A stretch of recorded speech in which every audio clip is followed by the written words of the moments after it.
welcome back to the Hilltop Pillbox here in Abbotsford, British Columbia, Canada. And today we are doing a quick, well, I don't think it'll be quick, but a solo gameplay of the original out-of-box Global 40. Now, I know there have been many iterations, YGs and BBR, to name just a couple of them. I know many people have their different takes on it. I have not played Global 40, the out-of-box, or even the mild interpretations of it for years, literally years. I played BBR last year, and I have yet to play YG's new version. Now, a good buddy of mine, Triple Crown in Vancouver, was very generous and gifted me a map and the card deck that goes along with YG's version with the victory conditions. And so that will be coming shortly. Just got to go pick that up from the map up, and then the cards will come in and he'll ship those off to me. So right now I have the out-of-box set up, and we've got the Paris army here, as pretty much everybody does, instead of clogging up France and having to just pull them all off the board again. You can also see some of the wonderful submarines, and those are from, of course, Panzer King, the great man up in Prince George himself, and he sent those to me last year. And also you'll see that there are some very lovely painted aircraft, some fighters and a bomber, and some other such things in and around the board. Really like the Japanese carriers and their painted cargo. The Americans have similar over here and labeled, that's the Yorktown. Hopefully it'll last a little longer than it did in the war. It took a beating, but served America and the Allies well. Now, I'm just gonna turn down the music a little bit here. Saving Private Ryan theme music, of course. Not that we're anywhere near a D-Day assault, and there's no need for it yet, of course, because Normandy is still in French hands. Now, there is a change I am going to make to this game. And as you look at China, you'll see China has got oodles and oodles and oodles of troops. Now, this is an idea I came up with last year during BBR, when I was doing, I think, BBR 3. And now they're on 4, possibly 5, and I might be joining their next game of that in a while here. Very busy though, so I would love to be a part of it. If there's room, I know there's a lot of excellent players who are far superior at BBR than I am at this point, but that would be fun to be a part of. But something that I had come up with, because China, in all versions of all the games, tends to do the same thing, which is retreat and eventually get pushed up into the northwest corner. And on the BBR map, we know that the top 2 northwest territories are worth nothing. They were in the edition I last played anyway. Maybe that's changed, but I believe that that's still the same. And so China becomes rather irrelevant, especially when you play a game that is a set number of turns. Because once you can push them to the back corner, they really have no effect on too many points. And most of these games now are coming down to points, not so much capitals, which is fine. I really like that, actually, because it gets kind of boring when, you know, Tokyo just stacks up and you'll never ever take Tokyo. That's kind of boring. So going after the victory points, I think, is a great move. And I look forward to playing YG's version of it and the updated BBR version. But something I've chosen to do here is to start with the Chinese having twice as many infantry. Twice now. Now, before you say, well, that's crazy, that's just, there's no hope for the Japanese, hear me out. Trust me. When the Japanese get a hit on the Chinese, yeah, they take off a unit. Now, when the Chinese attack or defend, they need 2 units in order to make an attack or defense roll, rounding down until you get to 1, and then that single unit can attack or defend. So in order for them to do an attack, For instance, Yunnan right now has 8 units instead of the 4 that they normally have. So these 8 units still only roll 4 dice. Okay? So they have no more attack value. And defense, they still only roll 4 dice. Okay? But there are more of them to kill for the Japanese. So it's not like they have any more offensive or defensive punch. They just have a little bit more survivability and will demand a greater amount of Japanese resources. Now this is absolutely a play test in this theater to see whether or not that draws too much from Japan and they are unable to prosecute the war properly, i.e. the Money Islands and threatening Calcutta and or Sydney. Will they have enough to go around? I don't know. I haven't run the math too many times because really you've got to take into account, well, what do the Soviets do? Are the Soviets going to be hightailing everything back to Moscow? Are they going to be leaving everything here? Right? What are they going to do with it? Because that'll tell the Japanese how much they can bring into China and how much they need to leave on the northern border.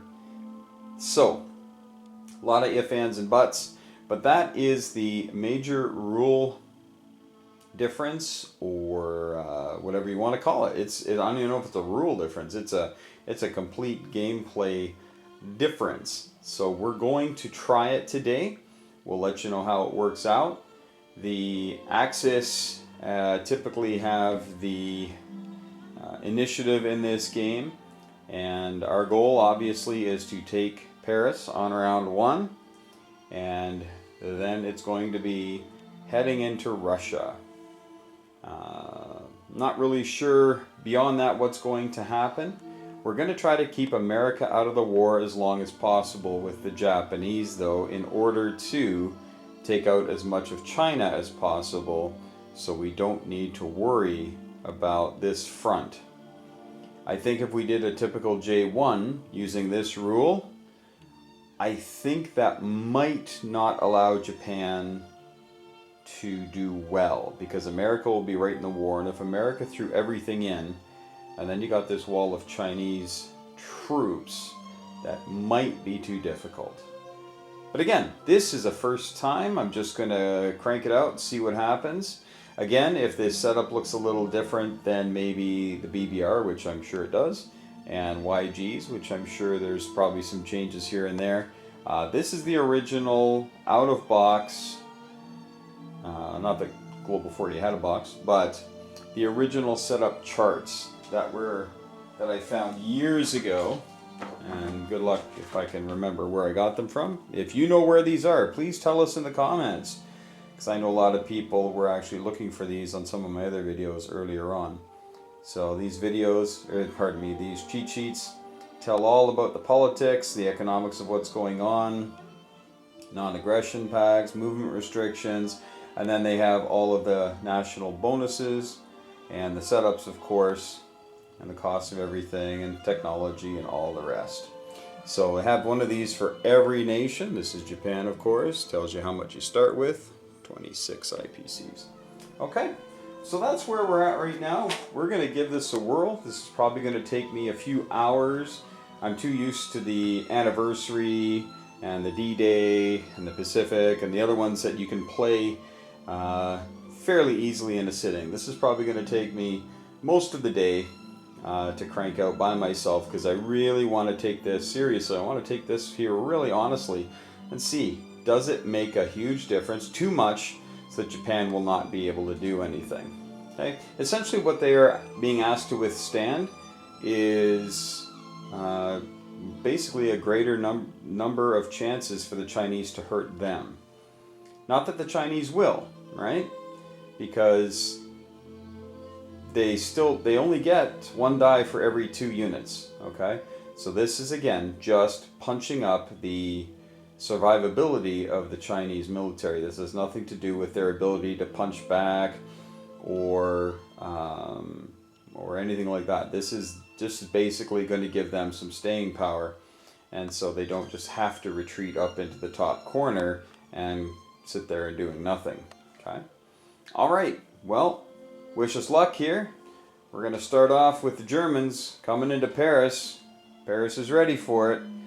Or are they?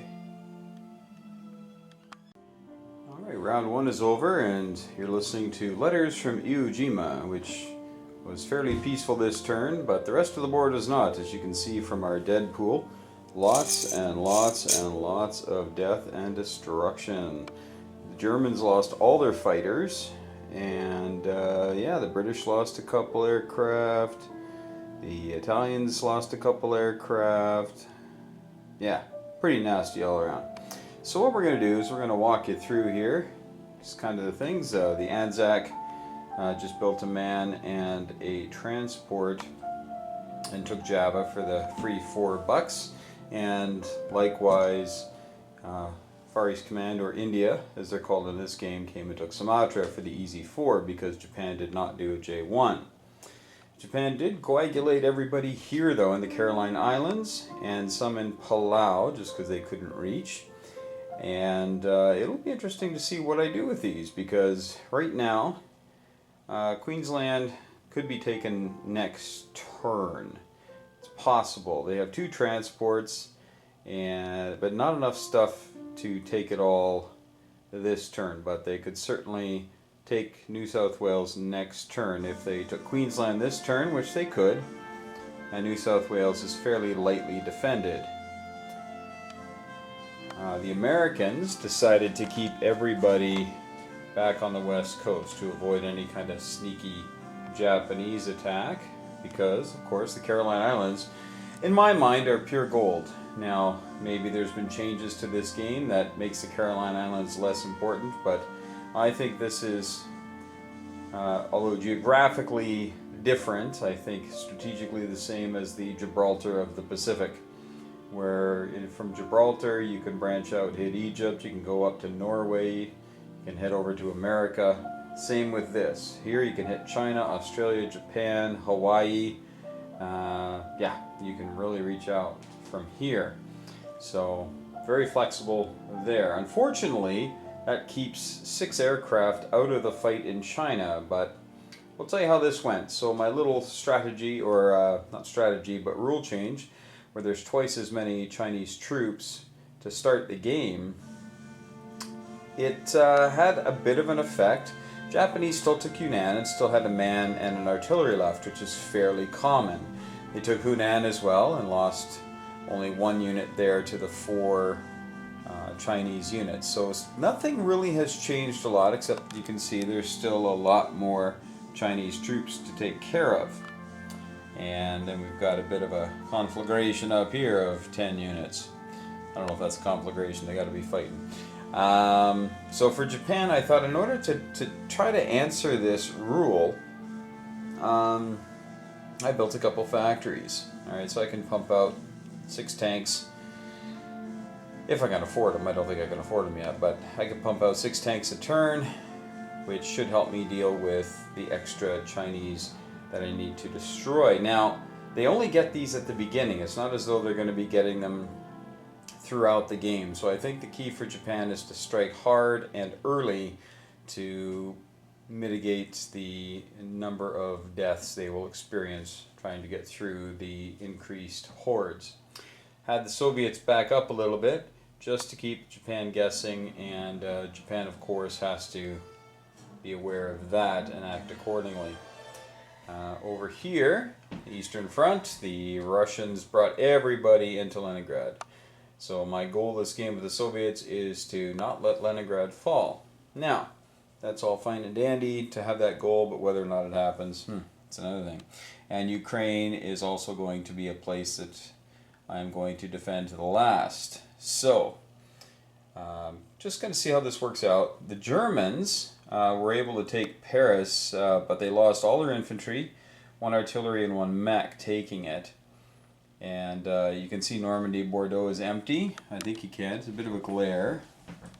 Come over to this side here. That's a little better. So Normandy, Bordeaux's empty because the French did a kamikaze charge into Holland, Belgium, hoping to kill some anti-aircraft guns. They got no hits and got wiped out. So, southern France went to the Italians, and the Italians had to go kill the French fleet. But you will notice the British have a very strong presence in the Med.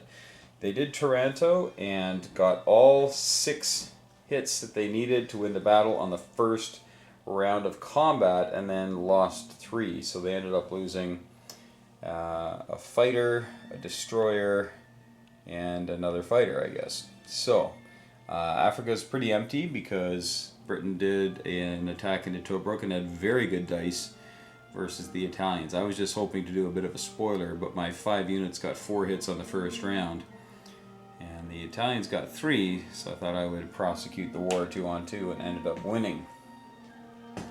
So Egypt is fairly lightly defended, but there's really nothing that can get to it because the Italians desperately needed to take southern France, and so it wasn't really a problem. Now, this has to be dealt with, right? This has to be dealt with, and the only people that can deal with it are the Germans. So the Germans are probably going to sortie a bunch of Luftwaffe guys down here, and they've got to take care of that. If they don't take care of that carrier, I think Italy is going to be in trouble for the remainder of the game. In fact, they likely will be anyway. This has not started out well for them. Germany did take Yugoslavia on the first round of combat and got no losses. So they're very strong on the Eastern Front. The build was 4 infantry and 4 artillery. It saved a little bit of money. And then, of course, they're awash with cash after taking France's money and getting some bonus money. So they're doing okay there. Oh, and one thing I want to mention. Over here, you will see America has a stack of fighters. Yes, there are 9 fighters there, I believe. Perhaps 10 now, but I think 9. I have a friend who says that, in his mind, Global 40 is broken in the Pacific Theater anyway. And I said, well, what do you mean?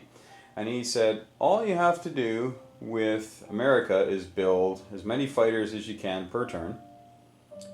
And when the time is right, you bring them out. He says, by the time you're at war, you could have upwards of 30 fighters.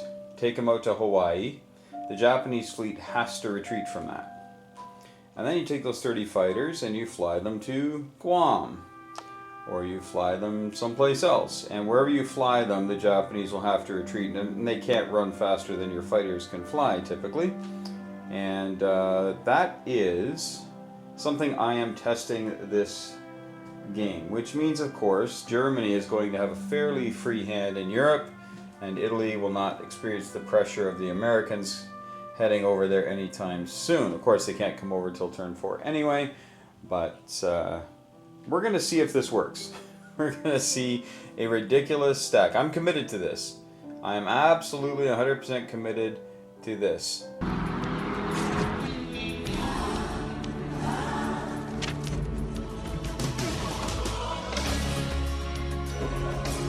And you should see a very tall stack. Probably end up using some red chips just so it doesn't fall over and make a tremendous mess. But we are committed to this.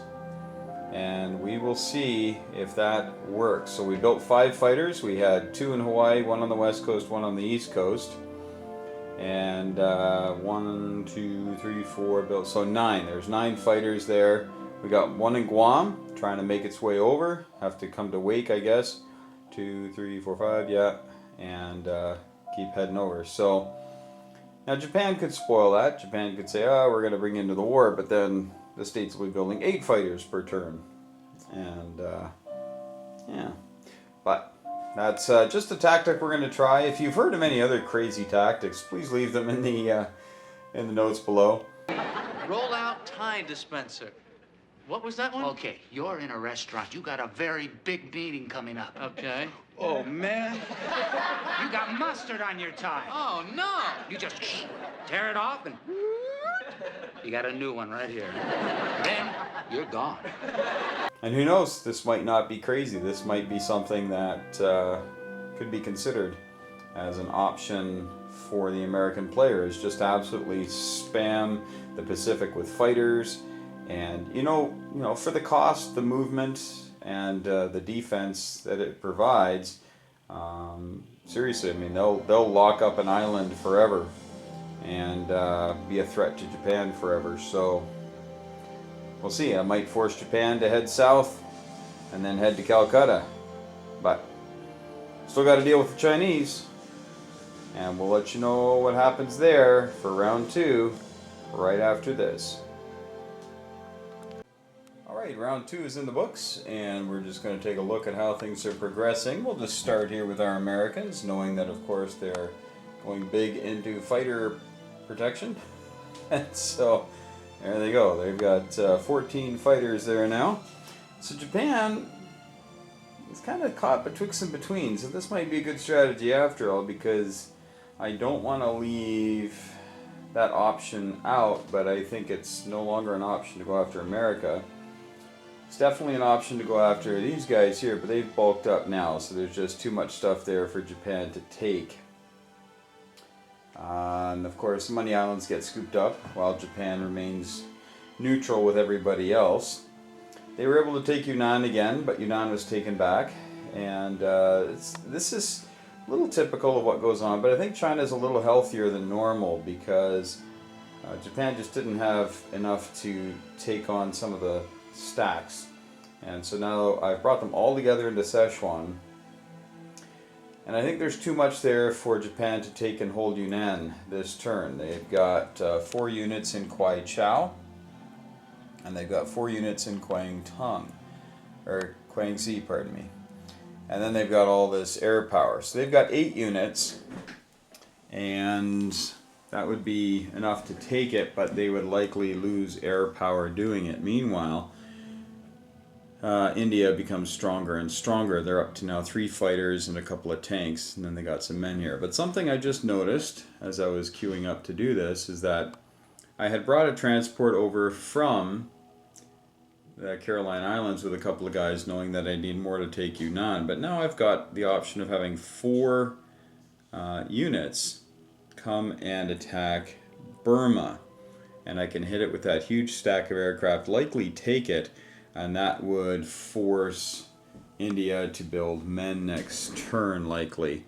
I'm not sure I'm going to do that, but now there are 6 tanks here to help deal with the Chinese, so I might be able to actually take out some of these guys for a bit of a stroll. Because it would be good to kill that stack. There are 6 men and an artillery. And if I do declare war on the Allies, of course, they can then move into China, and then China becomes a real problem.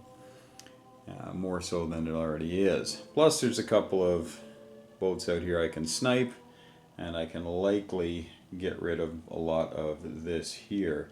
At some cost, no doubt, to the Japanese, but it may be well worth it. The Soviets continued to back up, headed towards Moscow, realizing that, you know what, it's more important to save our capital. Now let's take a look at some other goings on. We have the beginnings of the Middle Earth strategy, and it could actually work because the Italians are down to this in Africa. This is all they got left. Decided to back up here to British Somalia in order to take away that $5 bonus that the Brits have gotten twice now. So we'll hold on to that for at least 2 rounds, possibly more. There are some tanks that were built at the in round 1 that are coming. And we just built a factory here in Egypt. Now, the Italians have been kicked out of here quite unceremoniously, actually. I had the transport here in 1, 2, 3, dropped off the man and tank, and then brought the tank and artillery from Tobruk and killed both Italians and didn't get a hit. Plus, you'll notice that the Italian fleet is gone. All that was left was a cruiser and a sub and a transport, and anyway, they were all liquidated at some cost to the Brits, but it's all gone now. The British also lost their carrier and a couple of fighters, so yeah, it was really hectic here in the Med, but as it stands, Italy has no navy. They did take Greece. Lost 4 men doing it, but killed 6 units, so a little bit of a positive for them. Up here, the Germans have quite the force arrayed in front of the Soviet Union. Knowing that they had to take care of the fleet down here and would lose a bunch of aircraft, I built 3 fighters for them. So they have those 3 fighters, a couple of bombers, and a couple of tacticals. So pretty healthy air force for the Germans as they head into the Soviet Union. Ukraine is pretty bulked up here, and Karelia, of course, is getting a lot of attention. A bit of stuff here in Russia being built, just so it's not completely devoid. And the Germans have some fast units in Berlin and a good healthy stack of men heading east. Over here, the Germans were able to take out the lone destroyer, but the destroyer did get a hit, sniped a hit on the Germans, so the Germans are going to have to move to a port and get fixed next turn. The submarines are definitely going to be convoying the British, and yeah. Oh, I forgot to roll for that actually. I believe that happens automatically in this version, so I'm going to have to roll and probably lose some money off the Brits. There, I'm going to have to look up those rules again. And this is funny, folks. I'm actually going to the rule book quite a bit. I have my computer out with the rules on it, trying to not screw up too much because I've been playing a lot of everything but out of box Global 40. And then it's funny how some rules overlap and others do not. So, as we move on to turn 3 here, Japan's got a big decision to make. Do we go for it now and try to kill as much stuff here as we can, snipe some transports, maybe kill a stack in Burma, and go after Szechuan if we can? Or do we wait one? Take most of China as we're waiting and then hit them. I don't know, folks. A lot of bad stuff going on here that the Japanese better do something with. This is not good. I don't like doing this with the Japanese fleet where it's not moving. Yes, it's projecting its power, but it's not using its power. So it's pretty much useless right now. Which the Japanese fleet is until they declare war on everybody else. So I guess it's not such a bad thing. Alright, as I flip-flop back and forth between strategies, wish me luck. I think this might be the time that Germany goes into the Soviet Union. The time has come. Okay, quick addendum about the China rule, where they need 2 in order to roll a die. I forgot to do something about that, which was also they get double the amount of infantry that they buy. So if they buy 4, they actually get 8. Otherwise, we're actually penalizing the infantry that are coming onto the board. You're basically half strength, which is the complete opposite of what I'm trying to do. So I added the infantry, I doubled the infantry that I put on in the first couple turns because I neglected to do that, which will give China considerably more troops. Again, no more offensive punch, no more defensive punch, except to say that Japan needs to get more hits on them to eliminate them. So they're looking a little healthier than they were at the end of the video. I'm not going to show it to you now because of, spoilers. So, alright. Round 3 is almost done. We'll show you what happened. Round 3 is over, and boy, I am starting to remember a lot of the reasons why Japan should go to war before round 3. Took you long enough. We're going to walk through it here. As you can see, the Americans have brought their 15 fighters out to Hawaii, and again built another 5, and now they have their $70 odd, 77 bucks, so they'll be building 7 fighters next round. And likely spending the rest in the Atlantic. We'll get over there and let you know what that's about. Over here, the Japanese again did not move, but they will definitely want to be moving this time. Anzac has bulked up a little bit more. They took Dutch New Guinea to help them get that $5 bonus. Over here, the UK declared war on the Japanese and went and took Formosa, because why not? And the Anzac then helped bulk up Kwangtung. So now it's, although not impossible, of course, to take Kwangtung this turn for the Japanese. it's going to, you know, take them a little bit more effort. I built a transport, and they've got a couple there, so they'll be able to bring in 2 tanks, and well, 3 tanks and a man, and then some air power to take care of that. Over here, the Chinese, I gave you that little update on how the Chinese infantry were underrepresented, are now fully represented. So there's a really good stack of Chinese troops there. I didn't even count them, but there's over 30. So, but that's pretty typical in this game, where they're going to have about, if they kind of husband their resources, they'll end up with about 12 to 15 to 18 units, but typically all in one spot. And I don't know if we're going to hit that with the Japanese this turn. We might wait one, because the Chinese only collected $3 last round, so they'll only be able to place 1 infantry, which means 2 infantry sculpts, but really just the power of 1 infantry. Japanese put on 6 more tanks as well, and are likely going to declare war on the Soviet Union, who continues to move westward with their eastern troops. Down here, I even had a little bit of a what we call in the academic world a brain fart, where I had taken Borneo for FEC or for India, and put a token on there and jacked up the money by 4. But then, of course, after I did that and filmed, I went, oh shoot, that's not right. They already own Borneo in this game. So I obviously had to take that back and remove $4 from the coffers.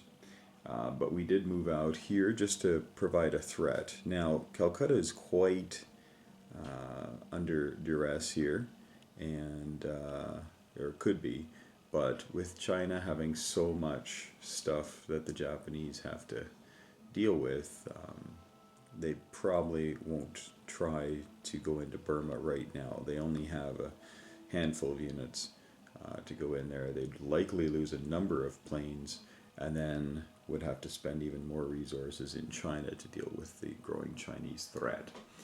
So that's kind of how I look at it. Someone might take a poke at Burma, but I think it could be rather costly. Built a sub as well, looking to likely do some convoying. But this Japanese fleet will definitely have to head west to get out of the range of fighters and other such problems. Here, we had a very interesting battle. I sent in 3 infantry, 1 tank, and 4 fighters and a tactical into Iraq. And on the first round, I got 1 hit for the British, and I got 2 hits for the Iraqis. So we lost 2 men. And on the next round, the Iraqis got 2 more hits and killed the last man. And I couldn't take the tank, or else I wouldn't take Iraq, which was the goal. And so the FEC had to lose a fighter in order to capture the territory. So that was a little costly. We'll see if that comes back to hurt them at all. In Africa, we have the British finally bringing up those shiny tanks they built at the end of round 1 to put some pressure on the Italians. Some things never change, right? Like if you've got a factory in South Africa, you build your 3 tanks, and that just helps you with taking control of Africa. Up here we have the British troops heading eastward, basically to bulk up the Egyptian area, because the Italians saved a bunch of money and have now got Instafleet. So they got a cruiser, 2 destroyers, and a sub ready to go, likely do some convoying. The British built a destroyer here, and the Italians brought their bomber down, and they both got a hit. But then the Italians do get their bonus, and the Brits are out a destroyer. So that's a 13-point swing, losing a bomber worth 12. So, yeah, we'll call it a win for the Italians. Of course, there's nothing else here anywhere for Italy and North Africa, so might have to build a transport just to keep the British a bit more honest. Up here, the German battleship came down, excuse me, and is going to get repaired.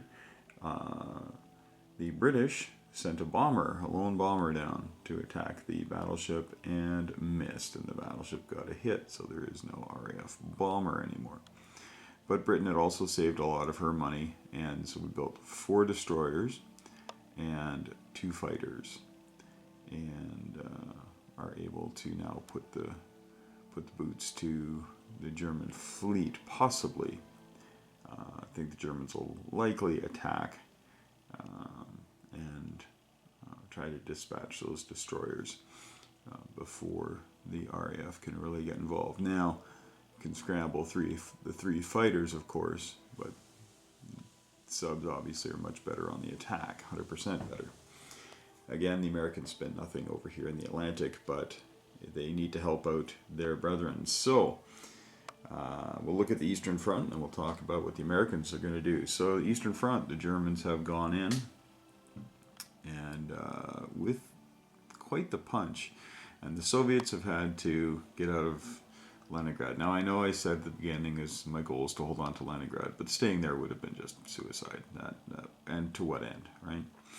So, the Germans are going to take Leningrad next turn, but they don't quite have the punch, in my mind, to take Leningrad and also take this big stack out. Now, they might, but there's a problem, and I saw this as a problem, so I thought I'd exploit it.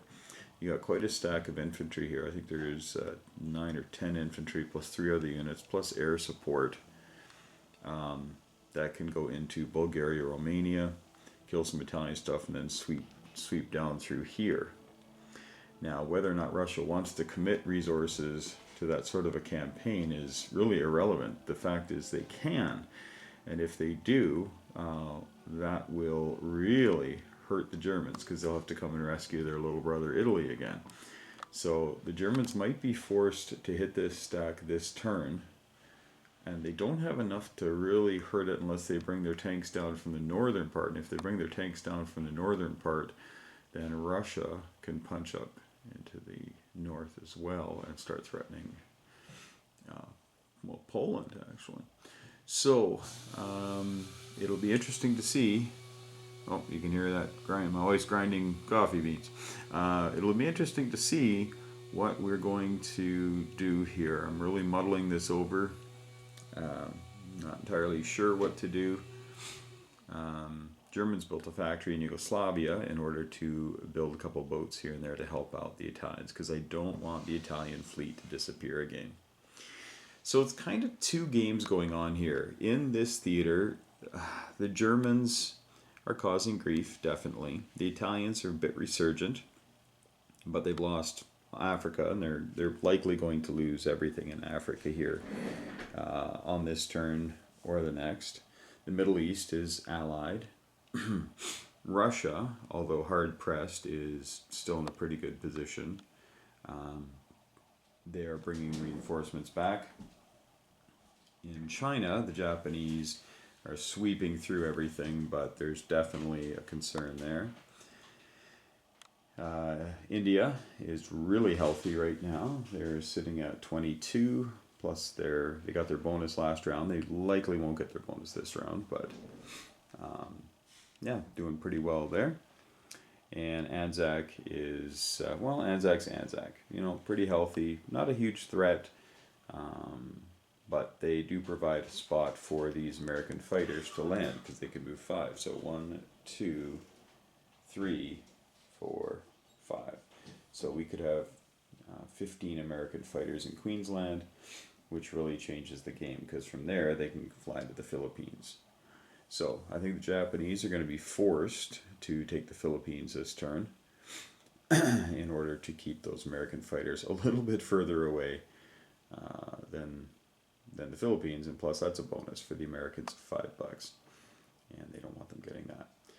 So we will see if this strategy of just building nothing but fighters for the Americans is going to have enough of an influence to help the Anzac put together a transport fleet and start putting pressure on Japan itself.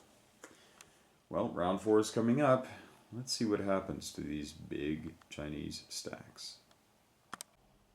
Okay, round 5 coming up. Round 4. You can see the U.S. Pacific Fleet is no more because it's come all the way down here, along with the 15 fighters. And there are 5 more fighters in Hawaii and 5 more fighters in San Francisco. So we are committed to building 5 fighters per round to see how this goes. But I think it works. Oh, it's alive! It's alive! It's alive! It's alive! And we're going to talk about that in a little bit. The Japanese were able to come up here and grab the Philippines and suffered no losses. It was good for them. They sank a number of transports around here, but they didn't sink the Anzac transport. And I actually forgot to put an Anzac control marker on. Sorry, Anzac. Nothing but love for you there, guys, because they went up and took the Marianas. Now, obviously going to lose a transport doing it, but it's also going to force Japan, if they want to take away Guam and take back the Marianas and take back Formosa, they're going to have to use these transports on that instead of anything further afield, such as the Money Islands, because these aircraft can now all reach Guam and Formosa. I think they can reach that. So maybe they can't reach Formosa, but they can reach Guam and they can reach the Marianas. They have 2 landing zones now, even though they've lost the Philippines. Plus the Americans have a couple of transports here. They could go take the Caroline or take Palau or something. So I don't think there's anything that can really stop the Americans at this point. Yeah, this is looking like a pretty good strategy. Maybe my buddy was onto something. In China, some reverses for the Axis. They attacked this big stack that was in Sichuan.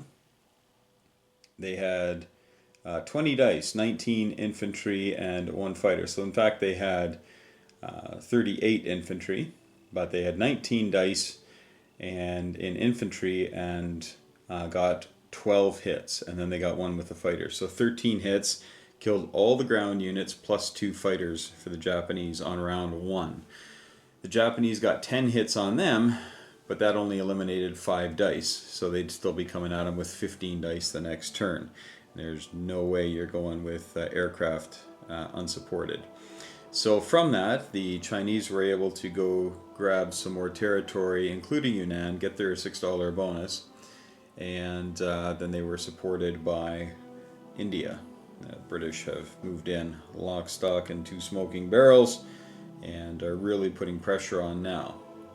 The Soviets have now lost territory to the Japanese in the east, as well as Novosibirsk, which of course gives them Mongolia, which of course means that the Japanese had to put some guys into Manchuria. Didn't want to have to do that, but there you go.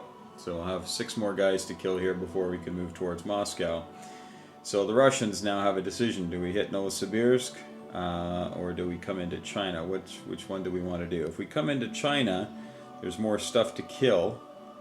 And it's unlikely we'll be able to do so. I have a little bit of air support in a fighter. 1, 2, 3, 4. Yeah, that's all they can get is 1 fighter there. So probably hit Novosibirsk and take that territory back for themselves. But the Chinese should have some options here with the greater numbers. Again, not a lot of punch, but just greater numbers. And with support from FEC or India or UK Pacific, whatever you want to call them, should work well. The Anzac also have brought their air force over here and bulked up melee and took Siam just for kicks. Over here, the Italians have been booted out of the Horn of Africa. Britain has all their stuff back, so they now get that $5 bonus. They've also moved in some armor into Persia and Transjordan, so now they're going to be in a position to help out the Russians. Well, the Russians may not need as much help as we first thought. Now, the Germans did attack the big stack and wiped it out in Bessarabia. They absolutely wiped it out. but they were knocked down quite a ways, enough so that the Russians could counterattack and survived with a couple units. So Bessarabia is back in Soviet hands, but you can see the stacks are gone. Up north, the same story. Germans came into Belarus and were able to destroy the huge stack of Soviet stuff. They rolled pretty well.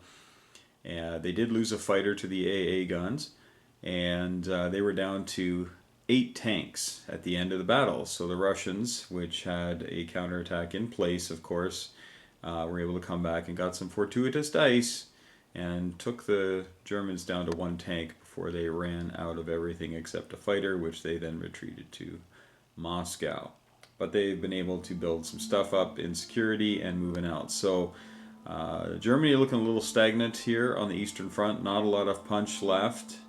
They do have Novgorod, of course. They took that, suffered a loss to the one defending infantry, of course. The Germans focused on some fast units and some infantry here. And no air cover this time. Down here, the Germans, or pardon me, the Italians, built another destroyer and a bomber, trying to just get a little stronger before they branch out into anything here.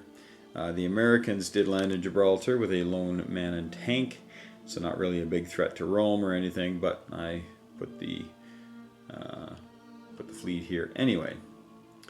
Now the fleet is completely out of range of any British incursions, but the Brits do have all this fleet here, which is likely going to make an appearance into the Med shortly. And the Italians would then have to choose whether or not that's the fight they want to make. There is a battleship in here, so might not be a good idea, but we'll see. Up here, the Brits now, with no German air power in the west, have decided to focus on transports and will be landing in Norway and or Holland, Belgium next turn. Possibly Western Germany. Depends on what the Germans build here. But we have enough to land 6 units and got some decent help with the air power. The Americans also, after building 5 fighters, still had enough left to build 3 transports and a little bit of stuff to go on them. So that'll be coming over as well. Now I do have to be careful, and as a more cautious player, I'll have to be careful because I suspect Germany will build some air power, likely to counter this resurgent Allied force in the Atlantic in order to stifle the flow of men and materiel towards the European continent. Other than that, that is the overview of round 4. It was an exciting one. At this point, I have to give a big edge to the Allies. Japan has been hemmed in considerably here, and it's, well, this was they got diced hard. I mean, good grief, 19 dice and you get 12 hits on 2s. By the odds, they should have gotten half that, and then likely the Japanese would have pummeled them on the next round. But hey, that's the dice, right? So the Japanese are going to have to start over here, and decent fleet still, right? Still got lots of ships, but now this is a problem. We'll see what they do in the next turn to deal with it. Turn 5 coming up.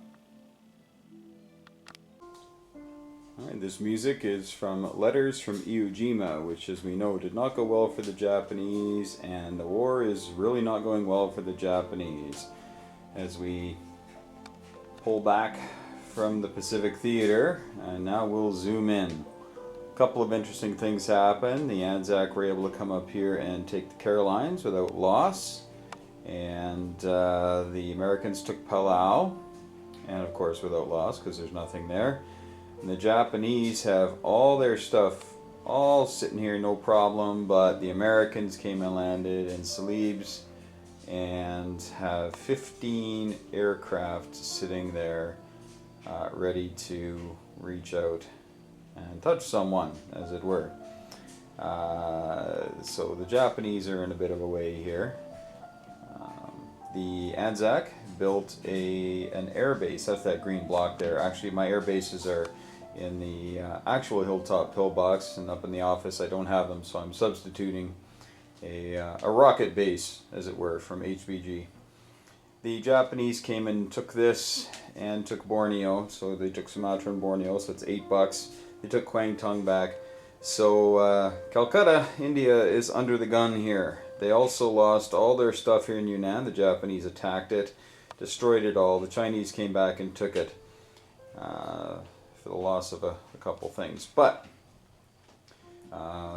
when the Japanese, of course, went up here, they activated Mongolia, and the Mongolians sent 2 guys up into Yakut, and they destroyed 2 Japanese tanks trying to get through. So only lost 1 guy doing it. Their other comrade wasn't so lucky and died here in Jihol. But Shahar is still open, and this gentleman here will probably make a nuisance of himself. The Chinese, though, have had to move back again. So I like this system. It seems to work pretty well, but it may tie down Japan a little too much. So not sure if there's an easy answer to all this. So that's the Pacific Theater. Right now the Japanese are pretty hard pressed. The best thing they can do is try to take landing zones so that these planes have nowhere to land, and then they can't, go anywhere. But unfortunately, that's just not possible now. That's what I did the first couple turns here, trying to take spots so that they couldn't come up and land. But even from here, they can go into the Philippines, they can go to Palau, they can go to the Carolines, and go land in Formosa. So it's very difficult for the Japanese to stop them. Japanese took Guam and took the Marianas, and that's what they tried to do. But now the Americans have 5 fighters in Wake, 5 fighters in Hawaii. Anzac built a bomber this round, and the air base, as we know. So that's pretty much what's happening here on this side of the board. On this side of the board, not an awful lot took place. It was fairly quiet. The Germans took Archangel, came down to Belarus, beat up some Russians. Or no, they were in Belarus, and they just reinforced, and the Russians retreated everybody back to Moscow. Their money is still not too bad. They got 27, I think, this last round. So 26 or 27.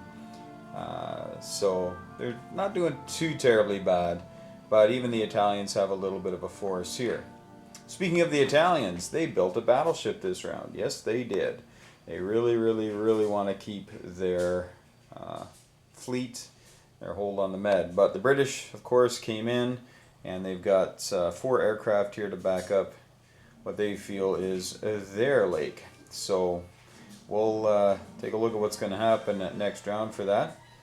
Over here, the Germans built some subs, but the Americans landed in the Netherlands, and unopposed, of course. And the British decided, you know what, we're going to go in there, and they brought 6 units plus a tactical. Not great on defense at a 3, but still, it's enough stuff that the Germans will have trouble dislodging them this round. And the British have some more stuff to bring over, although not much. They didn't build much this turn in England, except for those. They built a carrier and some fighters to protect the transport fleet of theirs and the Americans. So the Germans have a choice, and I think they're likely going to build up on land and use their air and their subs to try to kill this fleet. Could be a tall order, because the French can scramble the fighter out of London. So that might not go well for the Germans, but they got to do something, and then have to build defensively for a little while. And sometimes you have to do that as Germany, is just build men for a little while. And now that you've cut into the Russians' economy, and the Japanese are going to help with that a bit more as time goes on, then you might have to, then you'll have a chance to build some offensive units later.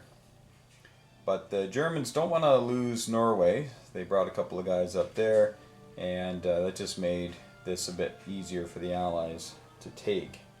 Built a couple of destroyers over here. with our American cash, and we moved these guys up here to Newfoundland, and wanted to get out of the range of these subs here and stay way, way, way away. Now the subs here only have one thing to shoot at. I guess we could have just gone to New Brunswick and Nova Scotia, and that would have given us an extra movement, but yeah, I think that might have been just a mess up with my brain being used to the anniversary and the smaller maps. So, and that's the other thing, is when you play one version quite a bit, you tend to lose sight of some of the realities. So one of the realities would be that, and I think I owe Japan $1 more, and I got to take one away from China. So China only made 4, not 5. Oh no, they made 5. That's right, because of Shahar. All right, so that was a fun round. Round 6 is coming up, and I think this could be a telltale round. If the American and Anzacian fleets get wiped out, then the Japanese can afford the losses, and the Americans will have to rebuild. If they can't wipe out the fleets, well, these planes are going to have some fun, I'm here to tell you. And you know what, if all the fleets get wiped out, these planes will be used to great effect over here in Southeast Asia and in China. So, I don't know. Let me know what you think in the comments if you haven't yet. Maybe wait till the end and we'll see if it was a good idea, but it seems to be working so far. Round 6 coming up. Alright, heading into round 7, and you just missed a huge cataclysm of battles and death and carnage and destruction. Hey, Nelson, he's really hurt. I think he broke his leg. I said, ha ha! And we'll walk you through it. Essentially, the Japanese and American fleets are no more. The Japanese attacked the American fleet at Palau Island, and they brought everything they could, and lost everything pretty much, and just ended up saving a bomber and a fighter, which they landed in the Philippines. The Americans lost their carrier, their battleship, their destroyers, all their stuff, their transports. So the guys are kind of stuck there. The Japanese sent 2 subs after the cruiser here, and they missed on the first round, and the cruiser got a hit. Then on the second round, the lone sub got a hit and thereby sank all the transports, and the cruiser, of course. So they're kind of stuck there. So the Anzac decided to build a couple of transports and a carrier, and then flew back some fighters and killed some transports along the way. So the Japanese are almost out of transports. They have 1 left up here. They were able to take Formosa back to deny the Americans a landing spot. These 2 American fighters are all that are left from attacking the Japanese fleet that was in 43. They had their 2 battleships, 2 carriers, 3 planes, I think, on them, some destroyers, a cruiser, yeah. So they went after them and sank the lot, but lost 13 fighters doing it. So not a cheap way to do it, but the Japanese definitely lost more money in that. And of course, their economy is strong, but not quite where America's is. And yeah, so Japan was able to take Yunnan back, and they took it with force this time. The Chinese had horrible dice, only getting 1 hit in the entire battle, and lost 8 men. Ostensibly 4, but lost 8 men. So they built 4 more here, meaning 8 more, but now they only have $1 to their name, I think $2 to their name, so they can't even buy an infantry next round. We'll see if the Japanese try to finish them off this go. They can reach with all their air, and there you go. The other thing though is that Calcutta is pretty safe right now. They have lots of ground forces, but they have very little money. They're down to 11 now, and the Japanese sub is likely going to come over and try to convoy as soon as possible and try to knock that down a little bit. So they're kind of hurting for certain over here. The Chinese are down to almost nothing. Anzac has lost all of her bonuses. Still has Salibs, and will likely hold on to that for some time, although that's not a given because there's only 3 units on here. The Japanese can hit it with this plane, this bomber, This tank, I don't think these planes can make it, no.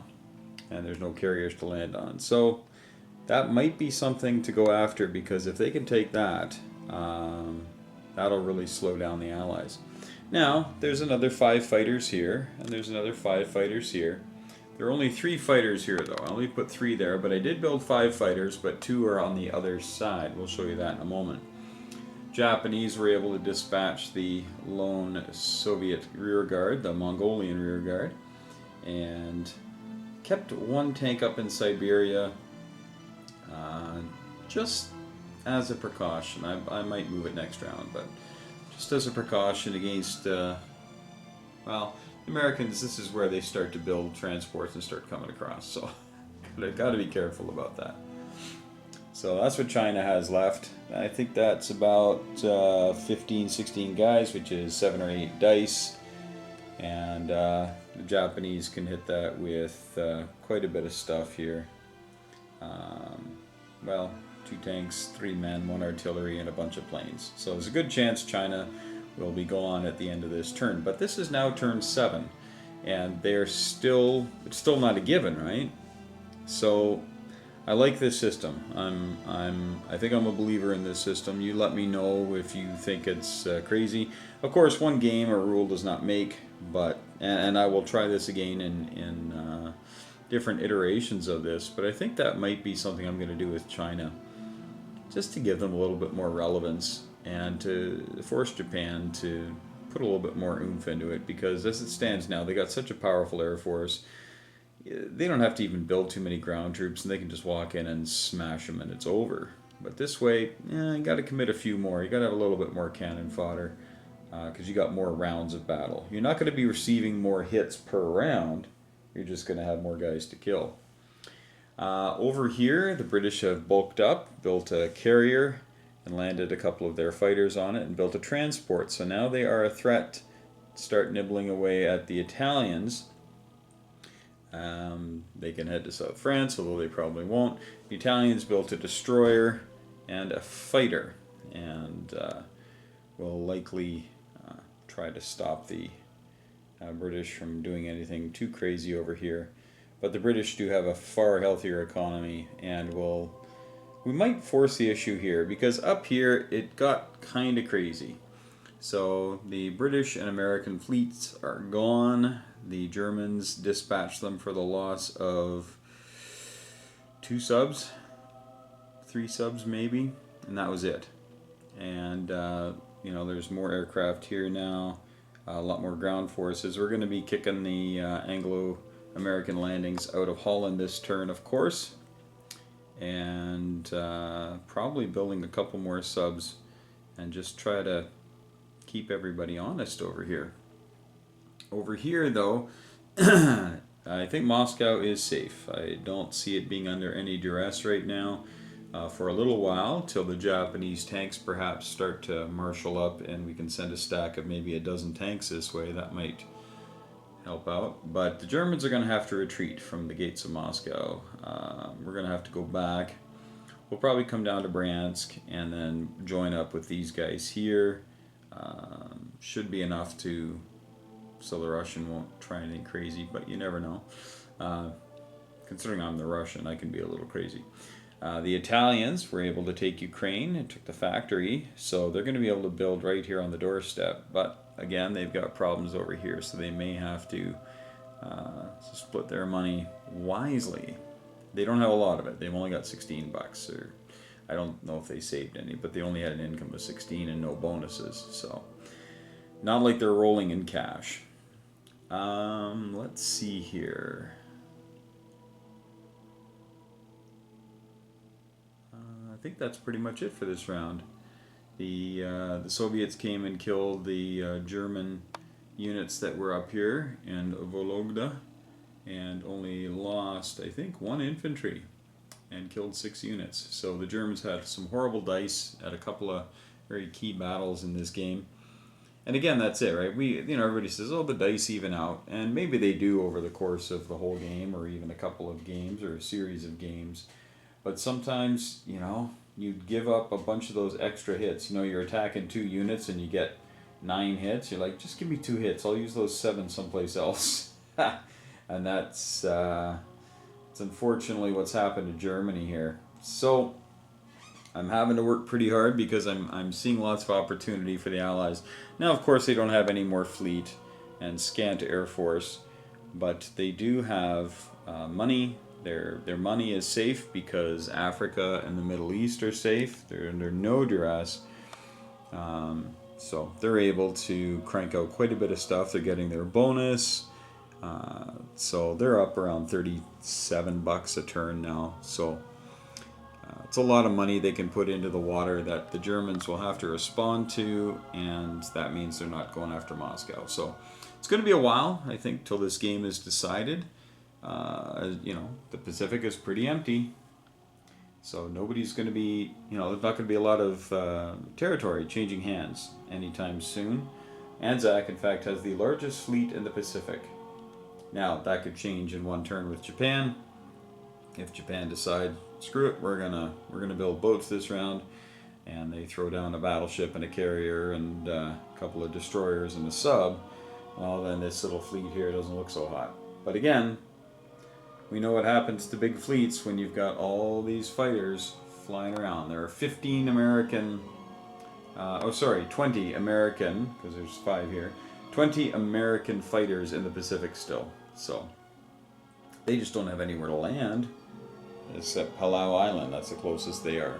So, all right. Well, we're going to do round 7, and hopefully we can do something here. I think the Axis are pretty hard pressed to win this game. I think the Allies are going to take it.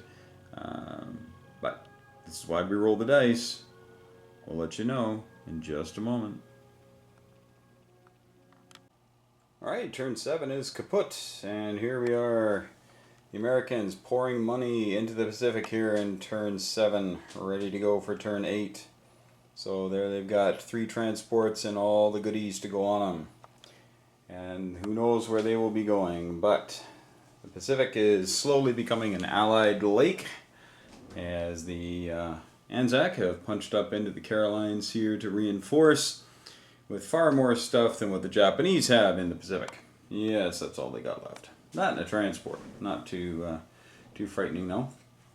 But the Chinese are gone. They have $1 left here. They saved 2 from before, so they actually do have enough to buy next round if there's a spot for them to place, which it is highly unlikely there will be.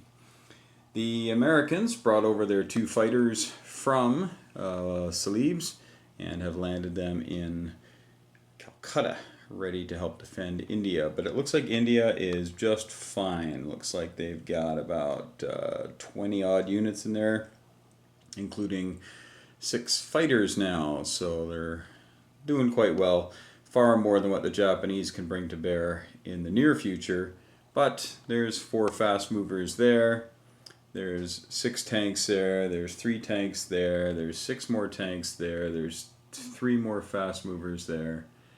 Right, 3 more tanks up north, too far for Calcutta to worry about, but these 10 American aircraft should help solidify Calcutta's place in the history books. I don't know if it's going to be worth the effort. The juice isn't worth the squeeze, as it were.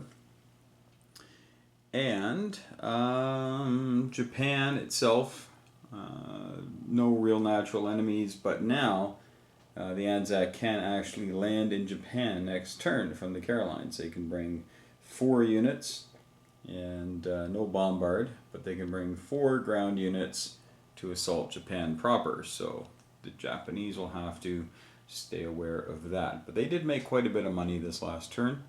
They're likely going to take Malaya, Siam, Shan State this turn, but I suspect Calcutta will push out now and start to mess around, and which might not be a great idea because you're just getting closer to the tanks. So I'll have to weigh those options once they get there. On the Eastern Front, the British are starting to bring some help up here to assist in the defense of the motherland. Sorry, a little glitch there. Now we have the Eastern Front here. The Italians were able to zip in and out of Rostov, gain an easy $2, and they built one man here to go along with what they had. Not really a huge threat, but enough that they'll hold on to the factory for a couple more turns. Now, if we look here, the Soviets have gathered everybody together in Moscow. That is impenetrable at this time. So Germany will definitely have to redeploy south, perhaps westward, and just stay out of the way. But Russia is way down on cash. They're down to $15 now, and that will shrink even further this turn. So they definitely need the extra help. They won't be getting their bonuses, of course, with Archangel gone. Anyway, so we are pretty much in a turtle position here, and we'll probably zip out to grab a couple things. We do have a tank, and we'll likely build another tank just so we can recapture territory as it does get sniped. But the Japanese are coming hard too. So I think for Japan now, I think my strategy will likely be to hem in Calcutta and start rushing towards Moscow. Calcutta, there's nothing I can do about Calcutta. Not when there's 10 more American planes there, another 5 there, another 3 in Hawaii. It's just nothing for it. So I think we're likely going to give up on Calcutta and head towards Moscow. Now, I'll have to play it honestly, though, because I'm not going to try to take Calcutta, but I am going to leave enough stuff that if the Indians try to rise, I'll be able to crush them down.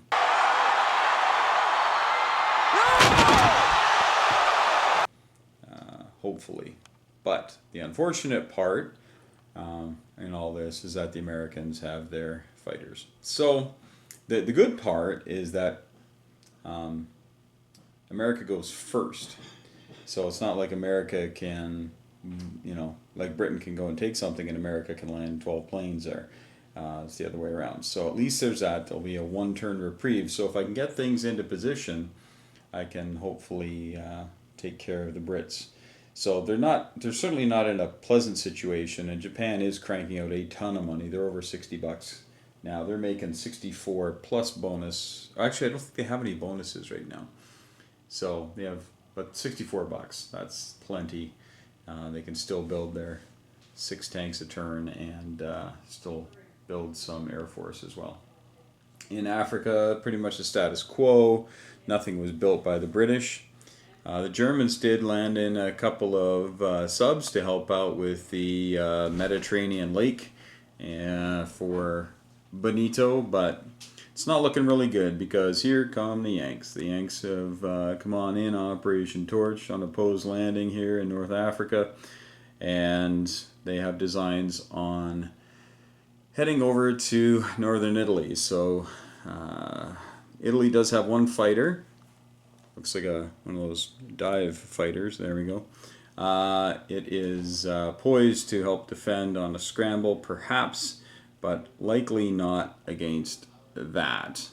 But if they come in first, then the British can do a follow-up invasion with 2 more units. So it may happen. Rome might be in a little bit of trouble here, but not entirely sure if it really is, but we'll have to do some math. Meanwhile, up here, the British planted 4 shiny new destroyers, hoping to survive the U-boat attack. And yeah. Oh, we forgot to roll for the convoy against the Brits. So we're going to do that now in real time. So here's the one for Scotland. Okay, so to the max. So that's 2. I'll just use some chips here. That's $2 for Scotland, and then we're going to have 4 dice we have to roll for England, up to a max of 6. Well, there's 5. Oh, well, both 5s. Okay, so we got 5 more, so that's $7 that the Brits are going to have to take out of their money that they got and deal some damage to their budget, their bottom line. The Germans were able to convincingly take out the Americans and the Brits here. In fact, it was really easy. And now it looks like I've got a bunch of stuff trapped up there. So it's going to head south, maybe to help liberate Rome, because Rome may fall, and we got to get these German troops headed south. we do have these three guys built in Western Germany. They're going to head to Northern Italy and yeah, hopefully be around to help out if the Brits and Americans are able to force a landing. All right, well that is pretty much it. That's what's going on. Germans built some 2 tanks and a man up here, just to give a little bit more mobility, a little bit more firepower. Just simply not enough to take on that behemoth though. But tune in, we'll see what turn 8 gives us in just a moment. Alright, round 8 is done, and well, it looks as though the Allies are, well, I can't say they're going to win, but it is looking more and more like they're going to win. But the Americans spent their whole build here, no fighters this time, so I don't know if I've strayed from the path. I thought you said I was supposed to stay on the path! Yes, but you must know when to break the rules. But they have 20 on the board right now. I think that's plenty. They need to get some ships in the water and start moving some troops here to put some pressure on the Japanese. They did sortie out to the Hawaiian Islands, so they're now within striking distance of the Japanese mainland, Korea, various other Japanese holdings in and around the area. Anzac, we were going to head out with them, but those subs that the Japanese built, plus their air power, which is in Southeast Asia, could probably end their little tour fairly quickly. So I think we're going to pair them up with the American fleet and make them somewhat less attractive of a target. The Anzac built a destroyer and a transport. The Americans brought their 10 fighters over to Calcutta. So now there are some 16 fighters now in Calcutta.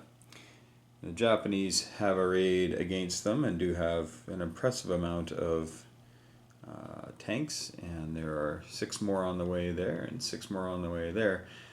I chose to put them here because if they came down to Hunan or Guangxi, they're no closer to Calcutta. It still takes 2 turns. So if I come into Kwaichow, it gives me options. I can either continue to go west, or I can come south right here into Burma. So it's I have options. I still think this is kind of a losing idea, though. I think that's a waste of resources. We'll likely be heading west and maybe join up over here with the Japanese who took Stalingrad. I know we see that every now and again, but it's kind of fun to see. The British came and took Kazakhstan. There was a lone Japanese artillery there. So these 4 tanks now could go roaming around in China, so the Japanese will have to deal with them. The Russians did send out skirmishers, and to the tune of a few million men. Not sure if that was a good idea, because as the more I looked at it, the more I'm saying I think I might hit that stack right there with the Germans. I might do it. There is anti-aircraft in there. I brought an anti-aircraft along, but that might be worth hitting. Not entirely convinced, but perhaps. The Italians were able to take the Caucasus, so definitely want to take care of these British tanks so that we can hold on to that and maybe start putting a little bit of pressure south. Not a lot of Italian force here though. We've needed it over here, and over here the British built another transport. We built it back here in case the Italians were going to hit this stack. At least we'd have 1 transport left. But the Americans had an unmitigated disaster. You'll remember there were 2 subs here. So the Americans came in with a loaded carrier and 2 destroyers to do a landing here, and it was going to be followed up by the Brits. Unfortunately, because the Germans had supported with 2 fighters, there was the scramble option. And I looked at it and I thought, well, 2 subs at 1, a destroyer at 2. But if we tack on those 3 4s, I should be able to win that battle. And on the first round, I got 3 hits, and 1 with a defending sub of all things.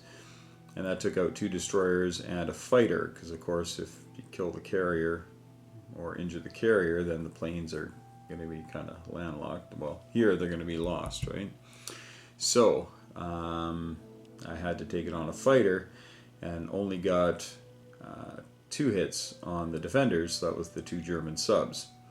And then I decided to retreat to 94 with the 3 transports and a carrier with 1 fighter on it, which then got hit by a submarine and the bomber and fighter and killed the sub, but did not have any luck other than that. So now they have some troops stranded here with nothing in the wings. So Italy can breathe a little easier now. The Brits did build a 2nd transport, so they can still have a landing in Rome if they want, but they can only bring 4 units now, and there's only 1 artillery, so it'd be 3 men, 1 artillery versus all this. So I think Italy is well in hand for themselves. They've defended themselves well. Up here we have a lone German submarine, and we rolled, and that's what we rolled for his convoying. That was only $2 off the Brits, so not terribly bad. And the British do have a healthy economy. They're up at 32, and they're getting their bonus, so they get 37 each round.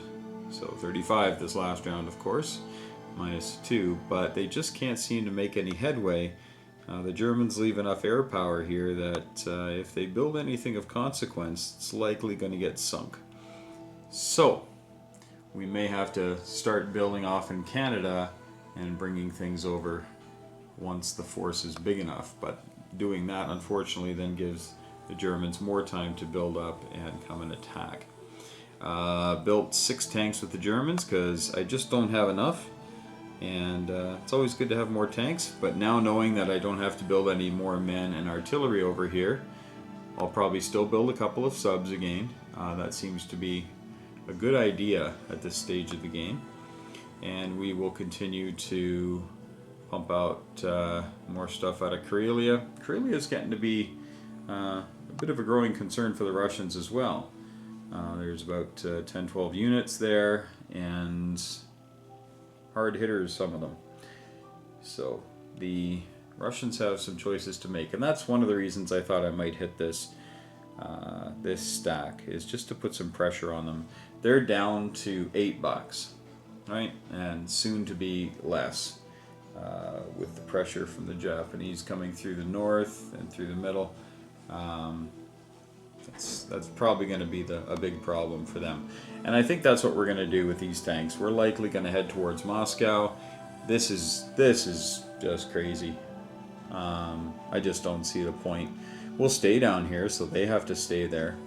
But FEC, or Far East Command, is only making $6 right now. And last round, the Japanese, before they lost Kazakhstan, actually made $76. That's no bonuses, but they made $76. So yeah, that's a spicy meatball. And yeah, it's going to be a very interesting round 9 coming up, because there's some big decisions to be made.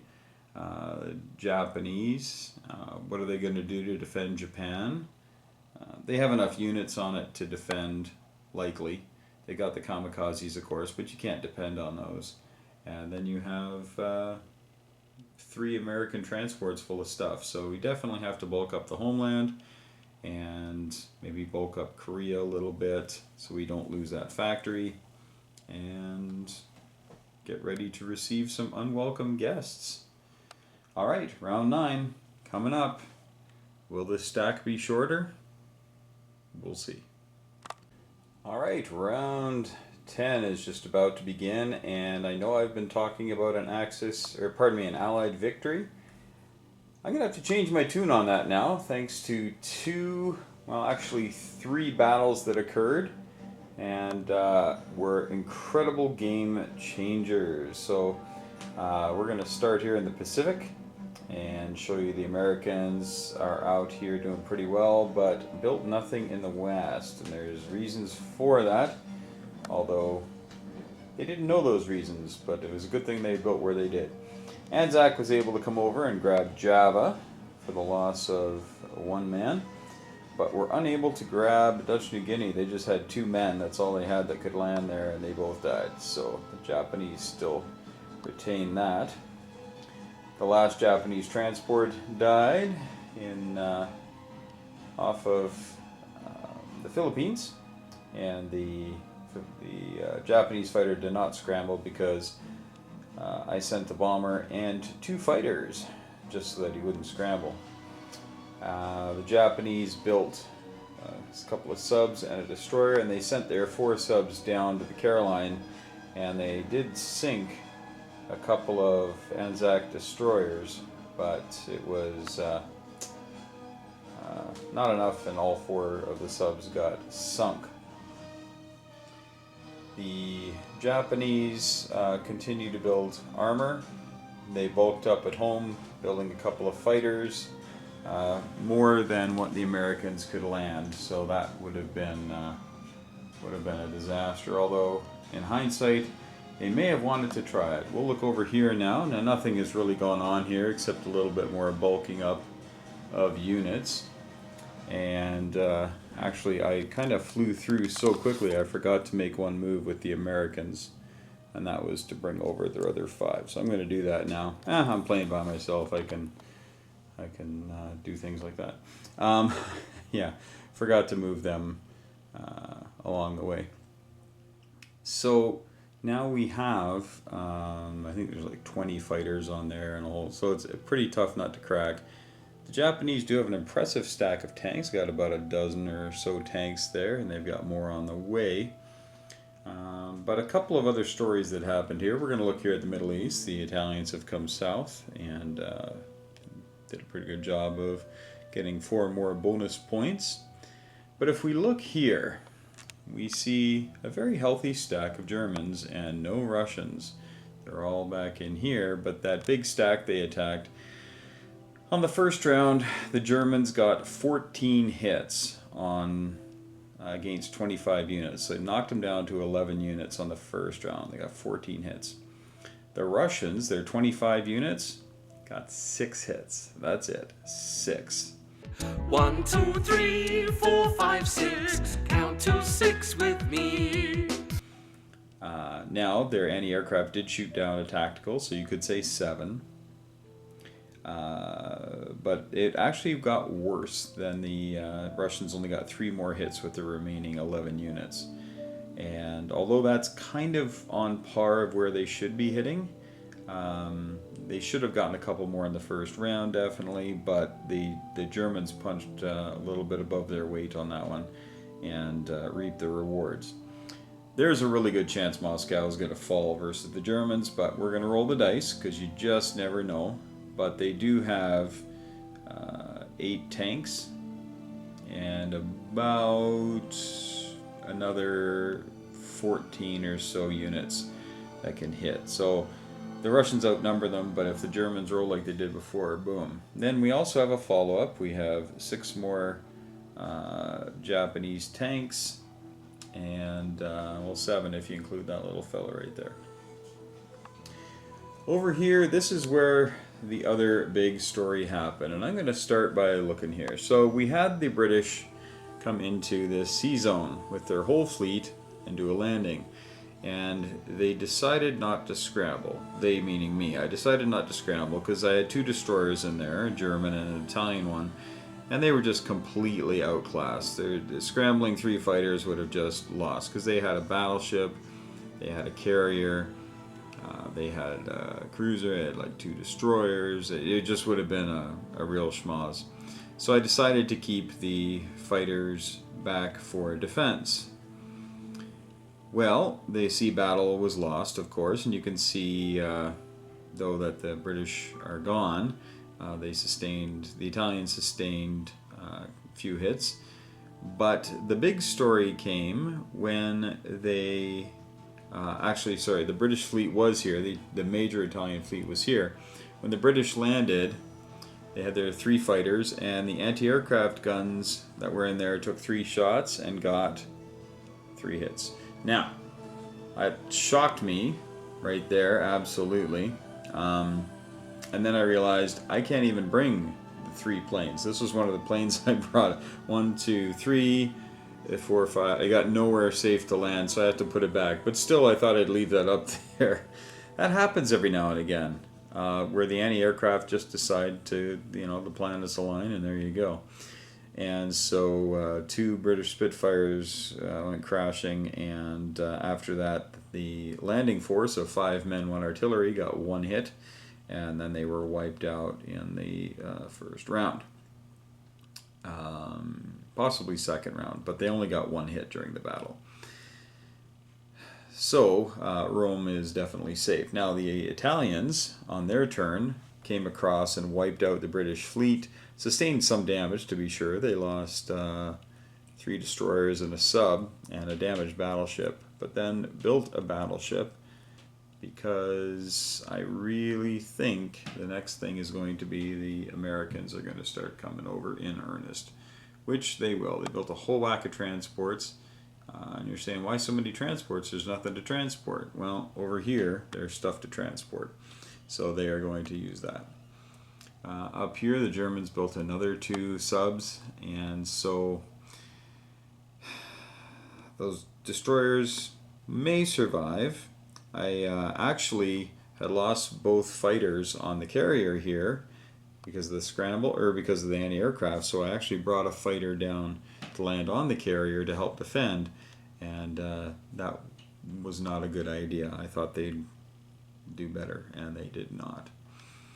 So this in 1 turn, because of 3 battles. So the first battle here was the British attempt to land, and then the Italian counterattack, both smashing Axis victories, and then the big attack here that the Germans only sustained 9 infantry losses compared with 21 infantry and 4 artillery and 1 AA gun for the Russians. And yeah, now this is definitely a tougher nut to crack because they've got aircraft in the back. They've got 3 anti-aircraft guns as fodder, and more than 25 units. So it's certainly not a done deal, but you have the Germans attacking, and then you have the Russian build, and the Russians had $6. They are only making 3 now, of course. And then the Japanese are going to hit them again. And failing that, I move the Italians into position. Can you believe that? The Italians might end up taking Moscow. Happened before, but it's odd. So I'm not really sure what to do as the Allies now. I actually had thoughts of charging out of here, but I think that would just make Calcutta that much easier to take. So I think playing defense is the way to go. I was going to bring up some American fighters, but they can't get to Moscow in time. They could land here, and then Moscow is going to fall. It's just going to fall. And I didn't want to have 5 American fighters here that could be defending Calcutta. Now, in the Pacific, things are looking up for the Allies. Taking back a money island. We'll likely take back another money island. Unless the Japanese expend resources to go 1, 2, 3, 4, and then they're going to have aircraft out here, and there's a little bit of defense, so they'd have to bring 6 or 7 aircraft down here just to make sure. They could bring a couple bombers, I guess, but they'd have to probably bring 3 or 4 fighters to come down just to make sure that this happens, and then they're going to be out here or in Borneo. They're not going to be where they need to be. And there's still another transport there to come over here and take Sumatra, Malaya, possibly Borneo, now that there's a bomber down here to help. So not a foregone conclusion at all in the Pacific, but I think Europe is looking pretty needy now for the Allies. It's funny though how much one turn can change things, because I honestly thought Rome was going to fall. I thought, boy, Italy's in tough. Italy's in so tough, and they beat the Americans last round, and they beat the British twice this round, and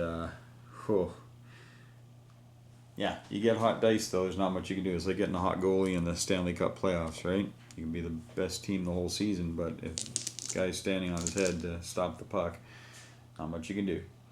On a different note, I had to install a toilet in my house here, a brand new toilet, and it's the third one. We're kind of revamping up the whole house, put in a new furnace, an air conditioner, and a new roof, new windows, all this kind of stuff. Not planning on moving, but just wanted to upgrade because, as you all know, the cost of everything is just skyrocketing. Cost of wood, the cost of labor, the cost of, well, just everything is going up. So we thought we'd do it now and save, and so we just went out and we bought another toilet. Now all our toilets have been changed out in the house, and yeah, feeling good about that. Didn't have to call a plumber. Now I've put in a number of toilets, and I've had to put in my own showers and put in all that kind of stuff. So really thankful. My dad, kind of showed me some of those things when I was younger, and then I got to work on it on the job a little bit. It's amazing when you get a skill set, how much money you save and how much peace of mind you have. Not really sure why I'm sharing that with you, but just to let you know, I haven't been playing this game all day. I did do some plumbing. But anyway, we're going to head to round 10, and will Calcutta still be allied? I think so, but we'll see. Okay, round 10 is done, and the game continues and has actually pivoted back to more of an allied victory. As you can see, the Americans built nothing here in the Pacific. Japanese bulked up the home fleet, and the Americans and the Anzac combined. The Americans took back the Philippines, and the Anzac supported them. The Anzac took back Dutch New Guinea with, forgot to fly the bomber back. We'll put him on the Philippines because he went 1, 2, 3, 4, 5, 6. So we're going to put him on the Philippines. And Borneo will likely fall next turn, and the Anzac were able to come and take this. And as we look here, we see the Japanese are gone. Yes, their entire force is gone, and they didn't just leave, they were blowed up. Broadway, babe!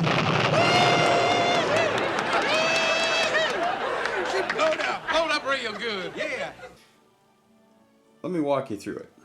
So, the Japanese figured they'd take a poke at Calcutta, just one, just see if maybe they can get rid of some of the ground forces, so that they would never, head out from Calcutta. So the Japanese fired, and they had, I think there were 14 or 16 tanks or something, and they had 3 or 4 men, and a couple artillery, and then about 8 aircraft. Well, after the anti-aircraft fired, they only had 4 aircraft.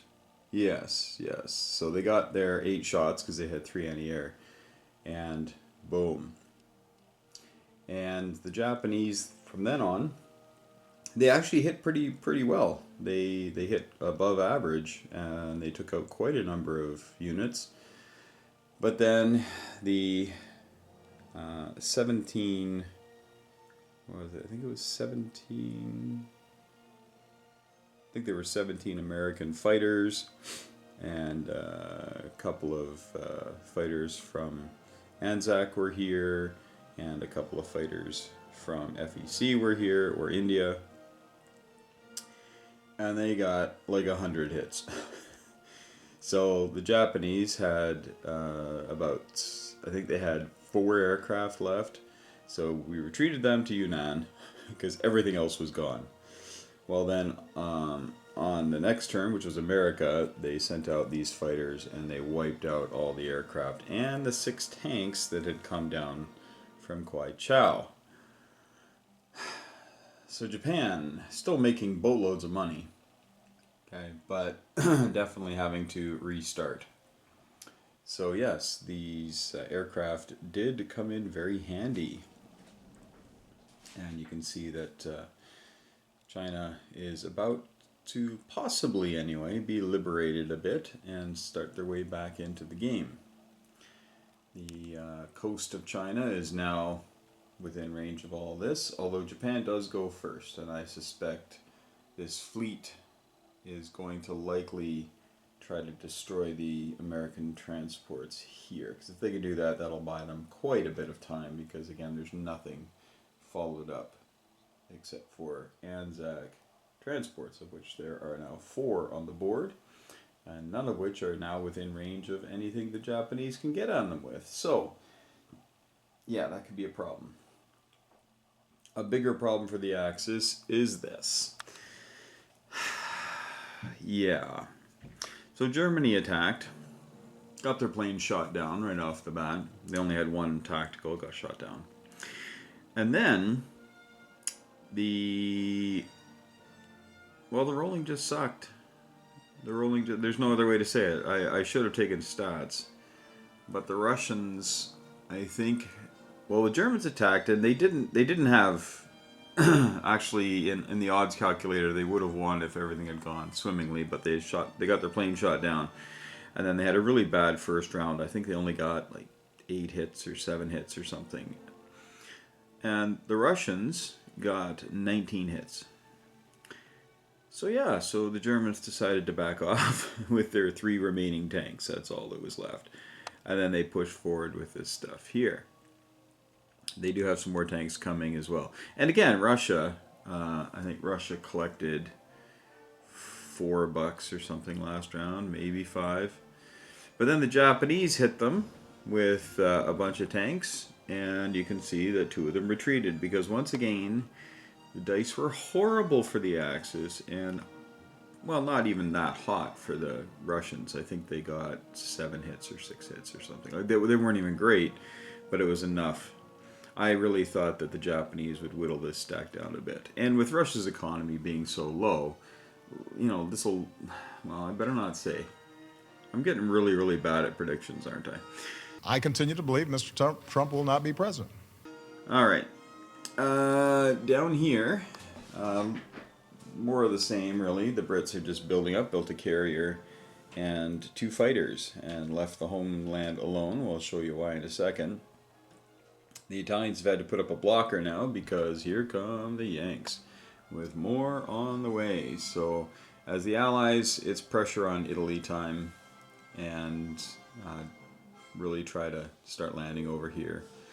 Up here, the German sub threat was there.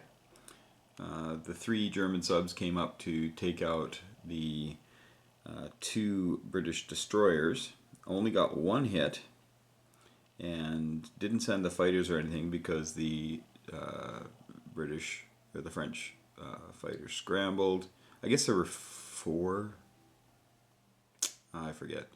But Germany, honestly, I thought, why would I send these fighters over here? They're pretty expensive, and I don't want to lose them to scrambling fighter and some destroyers. So, yeah, Germans got 1 hit, and sank 1 destroyer, and the scrambling French fighter and the 2 British destroyers got 3 hits, sank all the German subs, and as you can see, there were none built. They did build 2 battleships, which seemed like a good idea at the time, because I honestly thought that this round Russia would fall, whether by German or Japanese or Italians. I really thought it was going to fall. And so I thought, well, let's bulk this up, get ready for pushing towards London. And now we can see that that was pure nonsense. So, that's where we're at right now. It's now looking like the Allies have the momentum. Now, the Axis have a ton of cash. Italy made 27.32 this turn, I think, thanks to them taking this. Now, the French came by and took this for the Brits, took Iraq, but yeah. And there were 2 Anzac fighters. They flew across from here and zorched the Italian tank, and the tank shot 1 down, but it was well worth it, because now they can go around and start scooping this stuff up. Yeah, this completely changed everything, and I think we will now send these fighters up to help the beleaguered Muscovinians.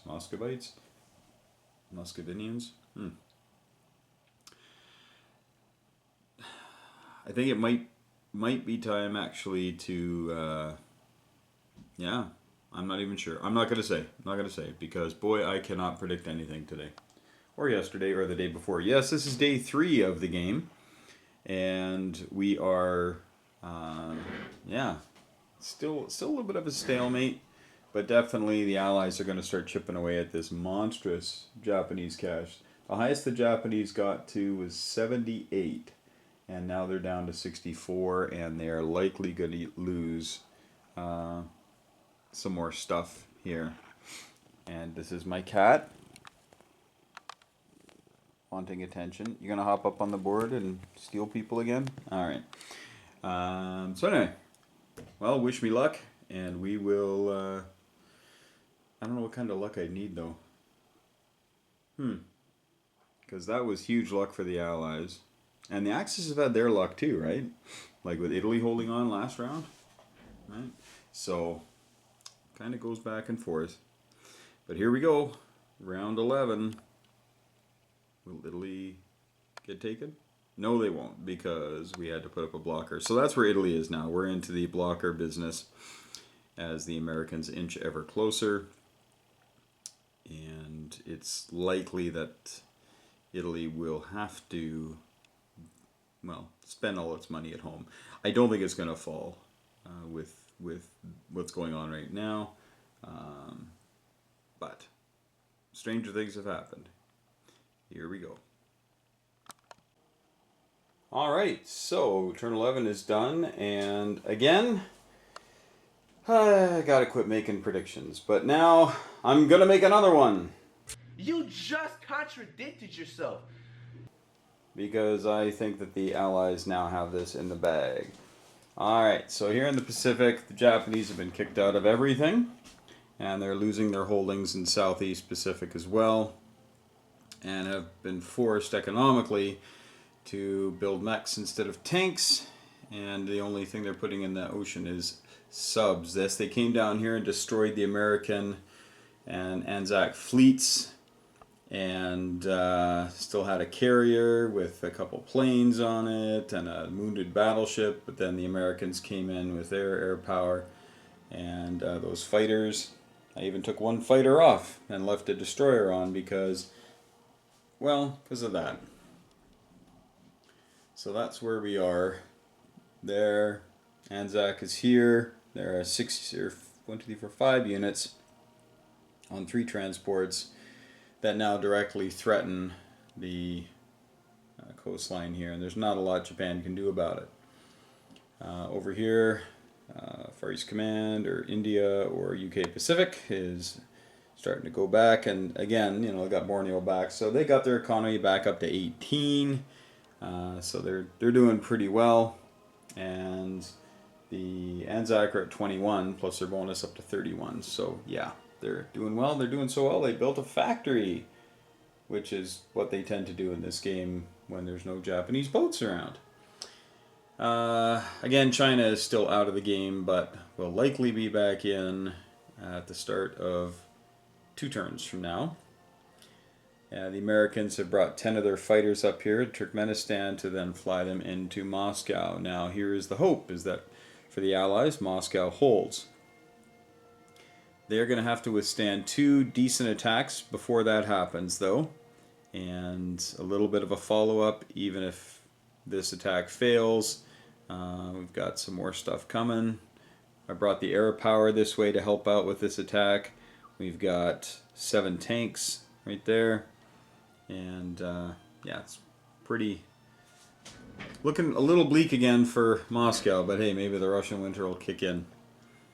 Over here we have the Brits continuing to build up here, built a battleship and 2 destroyers, spending nothing at home, and we'll show you why in just a moment. Over here the Italians again, they built some more stuff here, but also built fast units in order to hopefully get into Moscow next turn, maybe with the Italians, or this turn.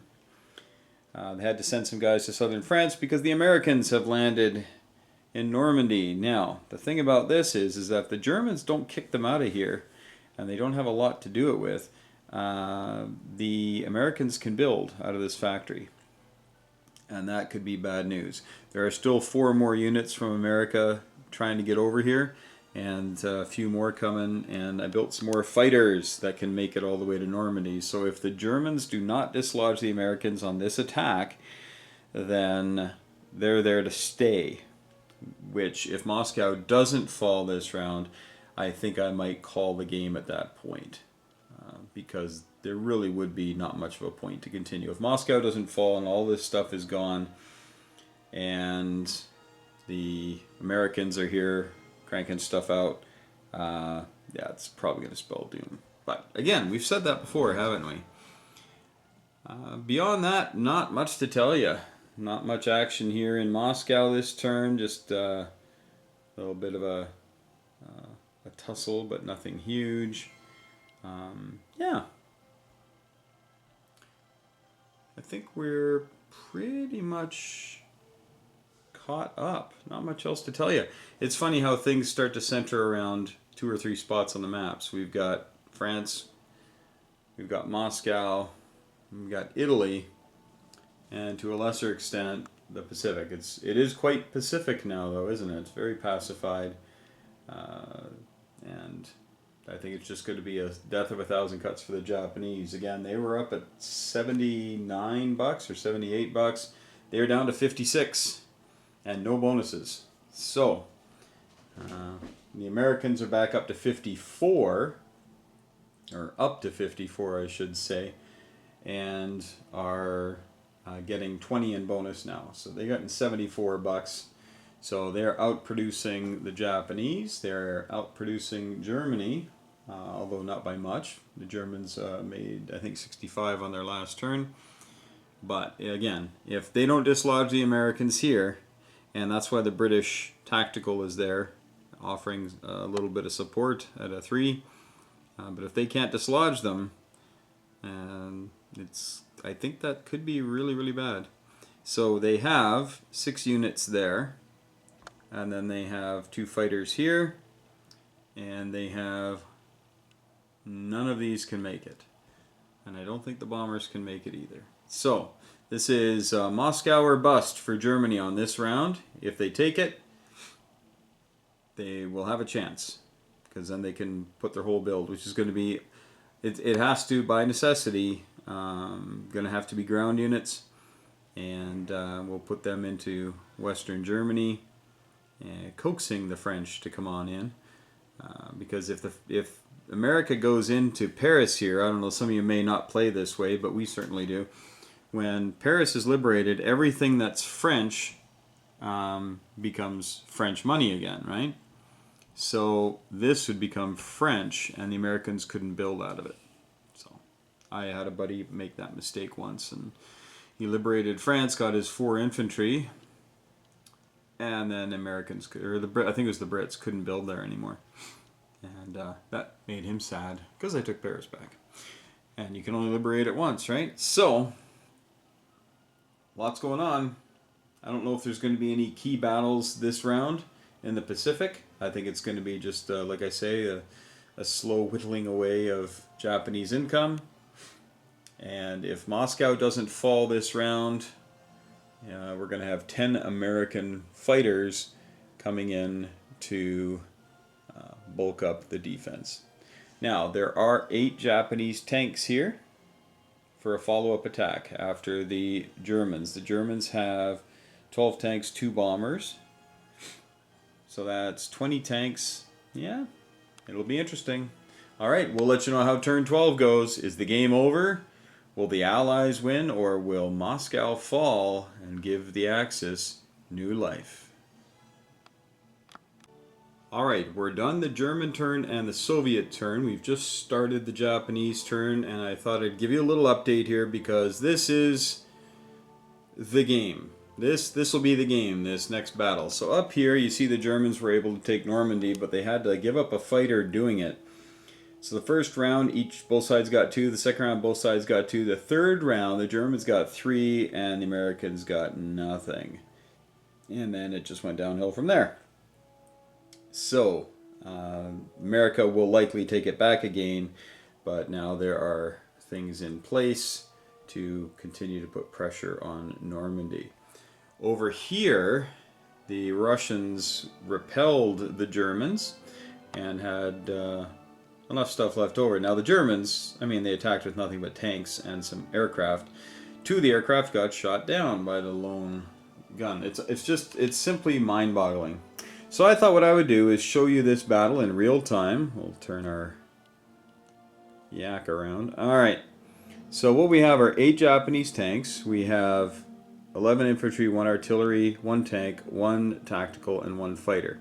Odds calculator says that Russia wins this going away, but that's why we roll the dice, isn't it? Alright, so there's no aircraft, there's no anti-aircraft, so we have 8 dice at 3. This is the Japanese. They need a really good opening round. Here we go.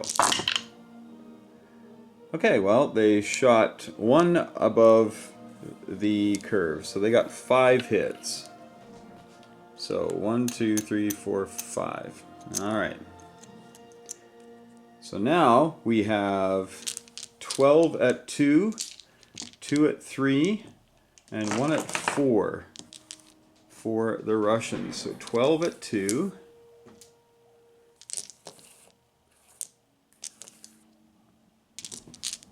Alright, here we go. Alright. Alright, so we got 1, 2, 3, 4, 5 hits. Alright, so this battle is all but over.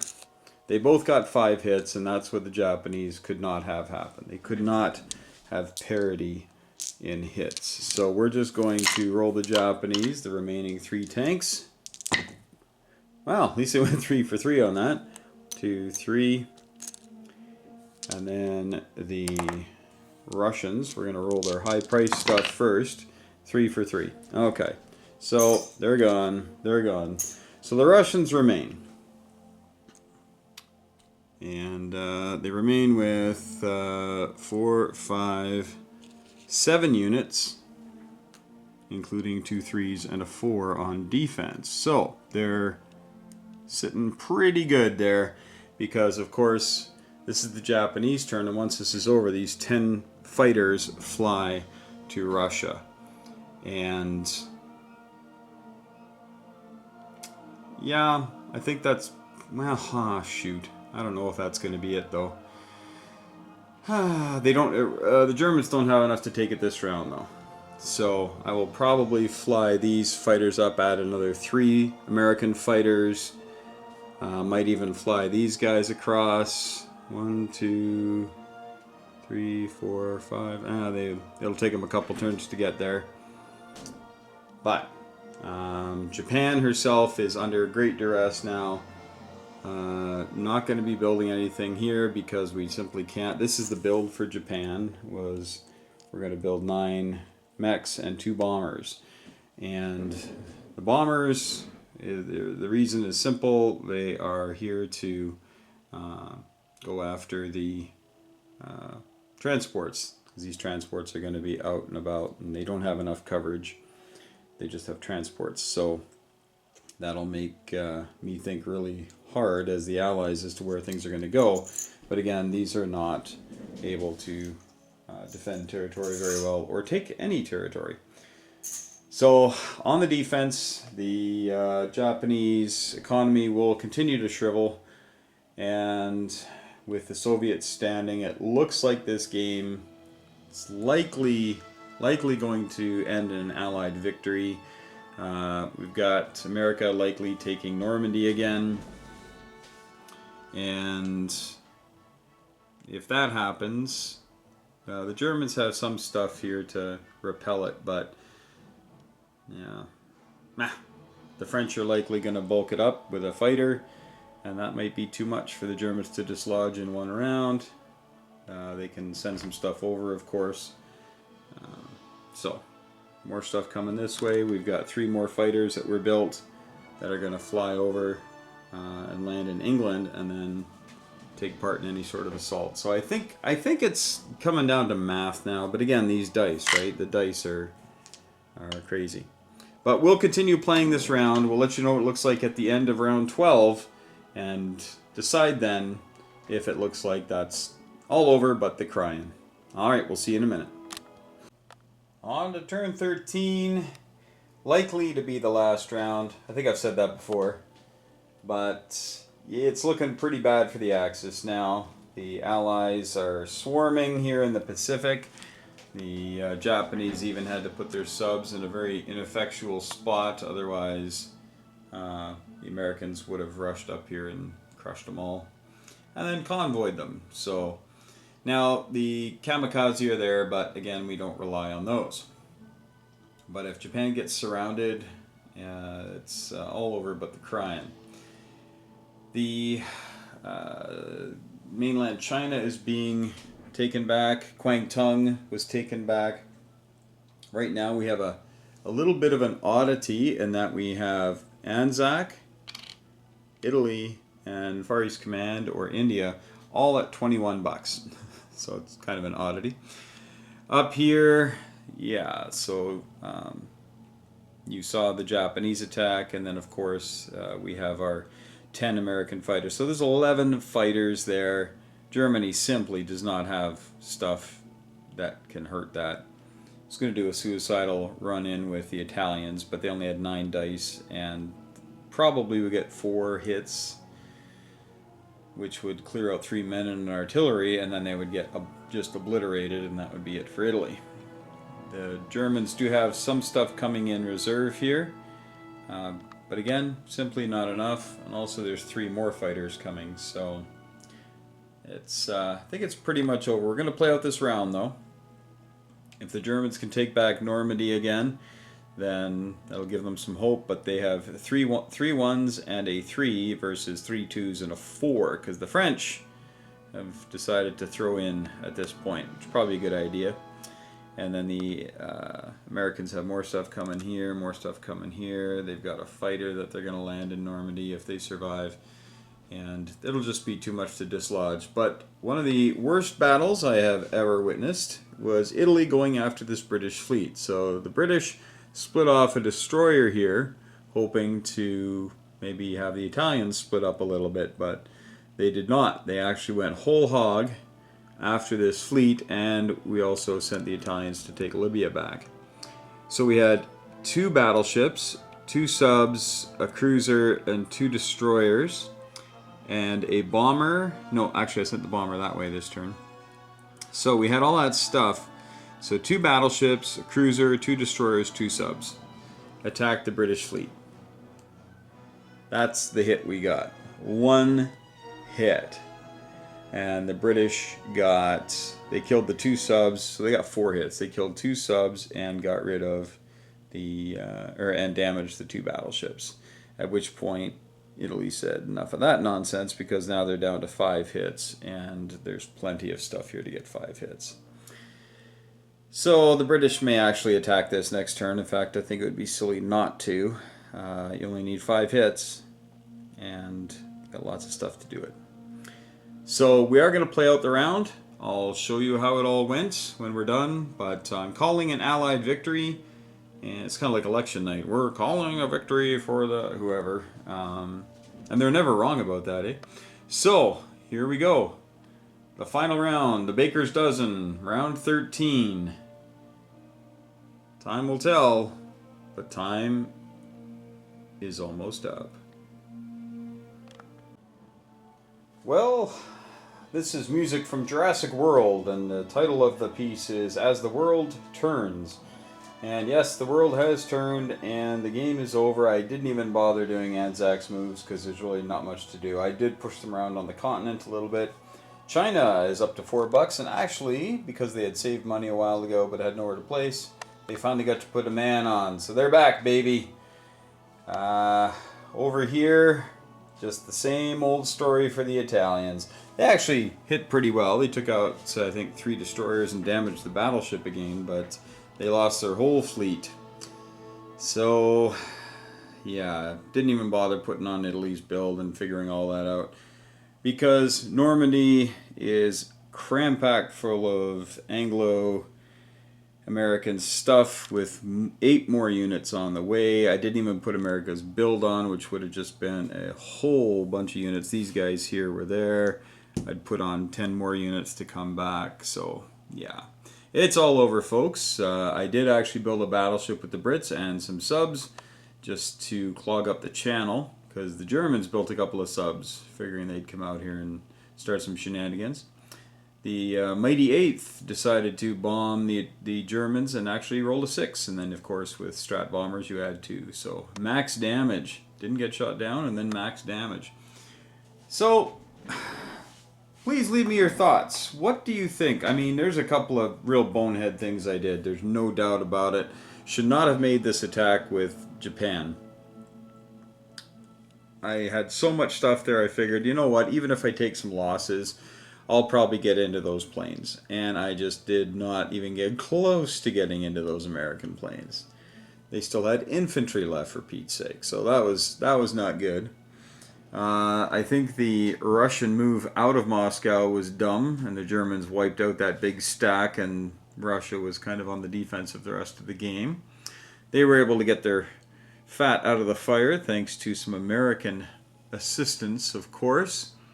And then the second front opening up here, which we all know is a key to success for the Allies, I think that was very helpful. But tell me what you think about this steady fighter build. You know, we've got 13 of them in Moscow right now, right? 13 in Moscow, and there's even a couple still in the Philippines here, which during the American turn I certainly could have flown this stuff over, right? 1, 2, 3, 4, yeah, right? So we're just clogging up China with a whole bunch of material. Everybody's resurgent on the Allied side, even China, right? So tell me what you think, though, about the fighter build. Is my buddy right? If you just focus on fighters and just send, you know, 5 fighters a turn and send them to Hawaii, and then when the war is on, you can send whatever you got all the way down to Queensland, and then you can start, you know, supporting or just going out and sinking fleets. I'll tell you, as the Japanese player, when I was playing as Japan, I was scared to death of that stack of 20 fighters. It really made the difference for Japan as far as going out and taking things, because you know there's a good chance I'm going to lose those boats. And so you shy away from the planes, which allowed Anzac to scoot out, grab some territory that then the planes could land on. And it was just that inchworm forward, right? And there was really nothing I could do with it with Japan. And put pressure on Moscow, which I had to do. So tell me what you think. Good idea? Bad idea? Have you tried this before? I don't know. Maybe this is something many of you have tried. But let me know what you think. Let me know if you think that you might try this on your own. You might say, you know what? Looks like an interesting idea. And maybe you'll build till you have 40 fighters. I think I had, at most, I think I had 20 out here and a couple in the Atlantic. But maybe you'll just keep building fighter. I did notice that once the Japanese fleet was gone, my American fleet was fairly useless. So the money that I poured into that, I'm not sure if it was really worth it. Because right there, we have, what, 44 bucks worth of stuff? That's 4 more fighters, right? So, not sure if that was worth it or useful. But it's an interesting idea. If this is a strategy that can work on a regular basis, does that mean that the game is broken? Now, obviously, Global 40 has its charm, but we all know that it is a little broken in some places, and that's again why, as I stated earlier, why there's so many iterations and house rules and different things people do. But do you think that this would work in something like BBR? Do you think this would work in YG's Tournament Edition? So leave your thoughts below. I'm really curious as to what my community thinks. You know, you folks are pretty smart. You're better at this game than I am, and I'd like to know. Is a steady diet of fighters from America to go out and just slap people silly, is that a good idea? Or should you have a more balanced approach, maybe build a couple fighters, but then build warships and transports in order to prosecute the war on a more methodical level? All right, thanks so much for watching, folks. Take care. As we always say, hug your loved ones. Thank your friends for playing.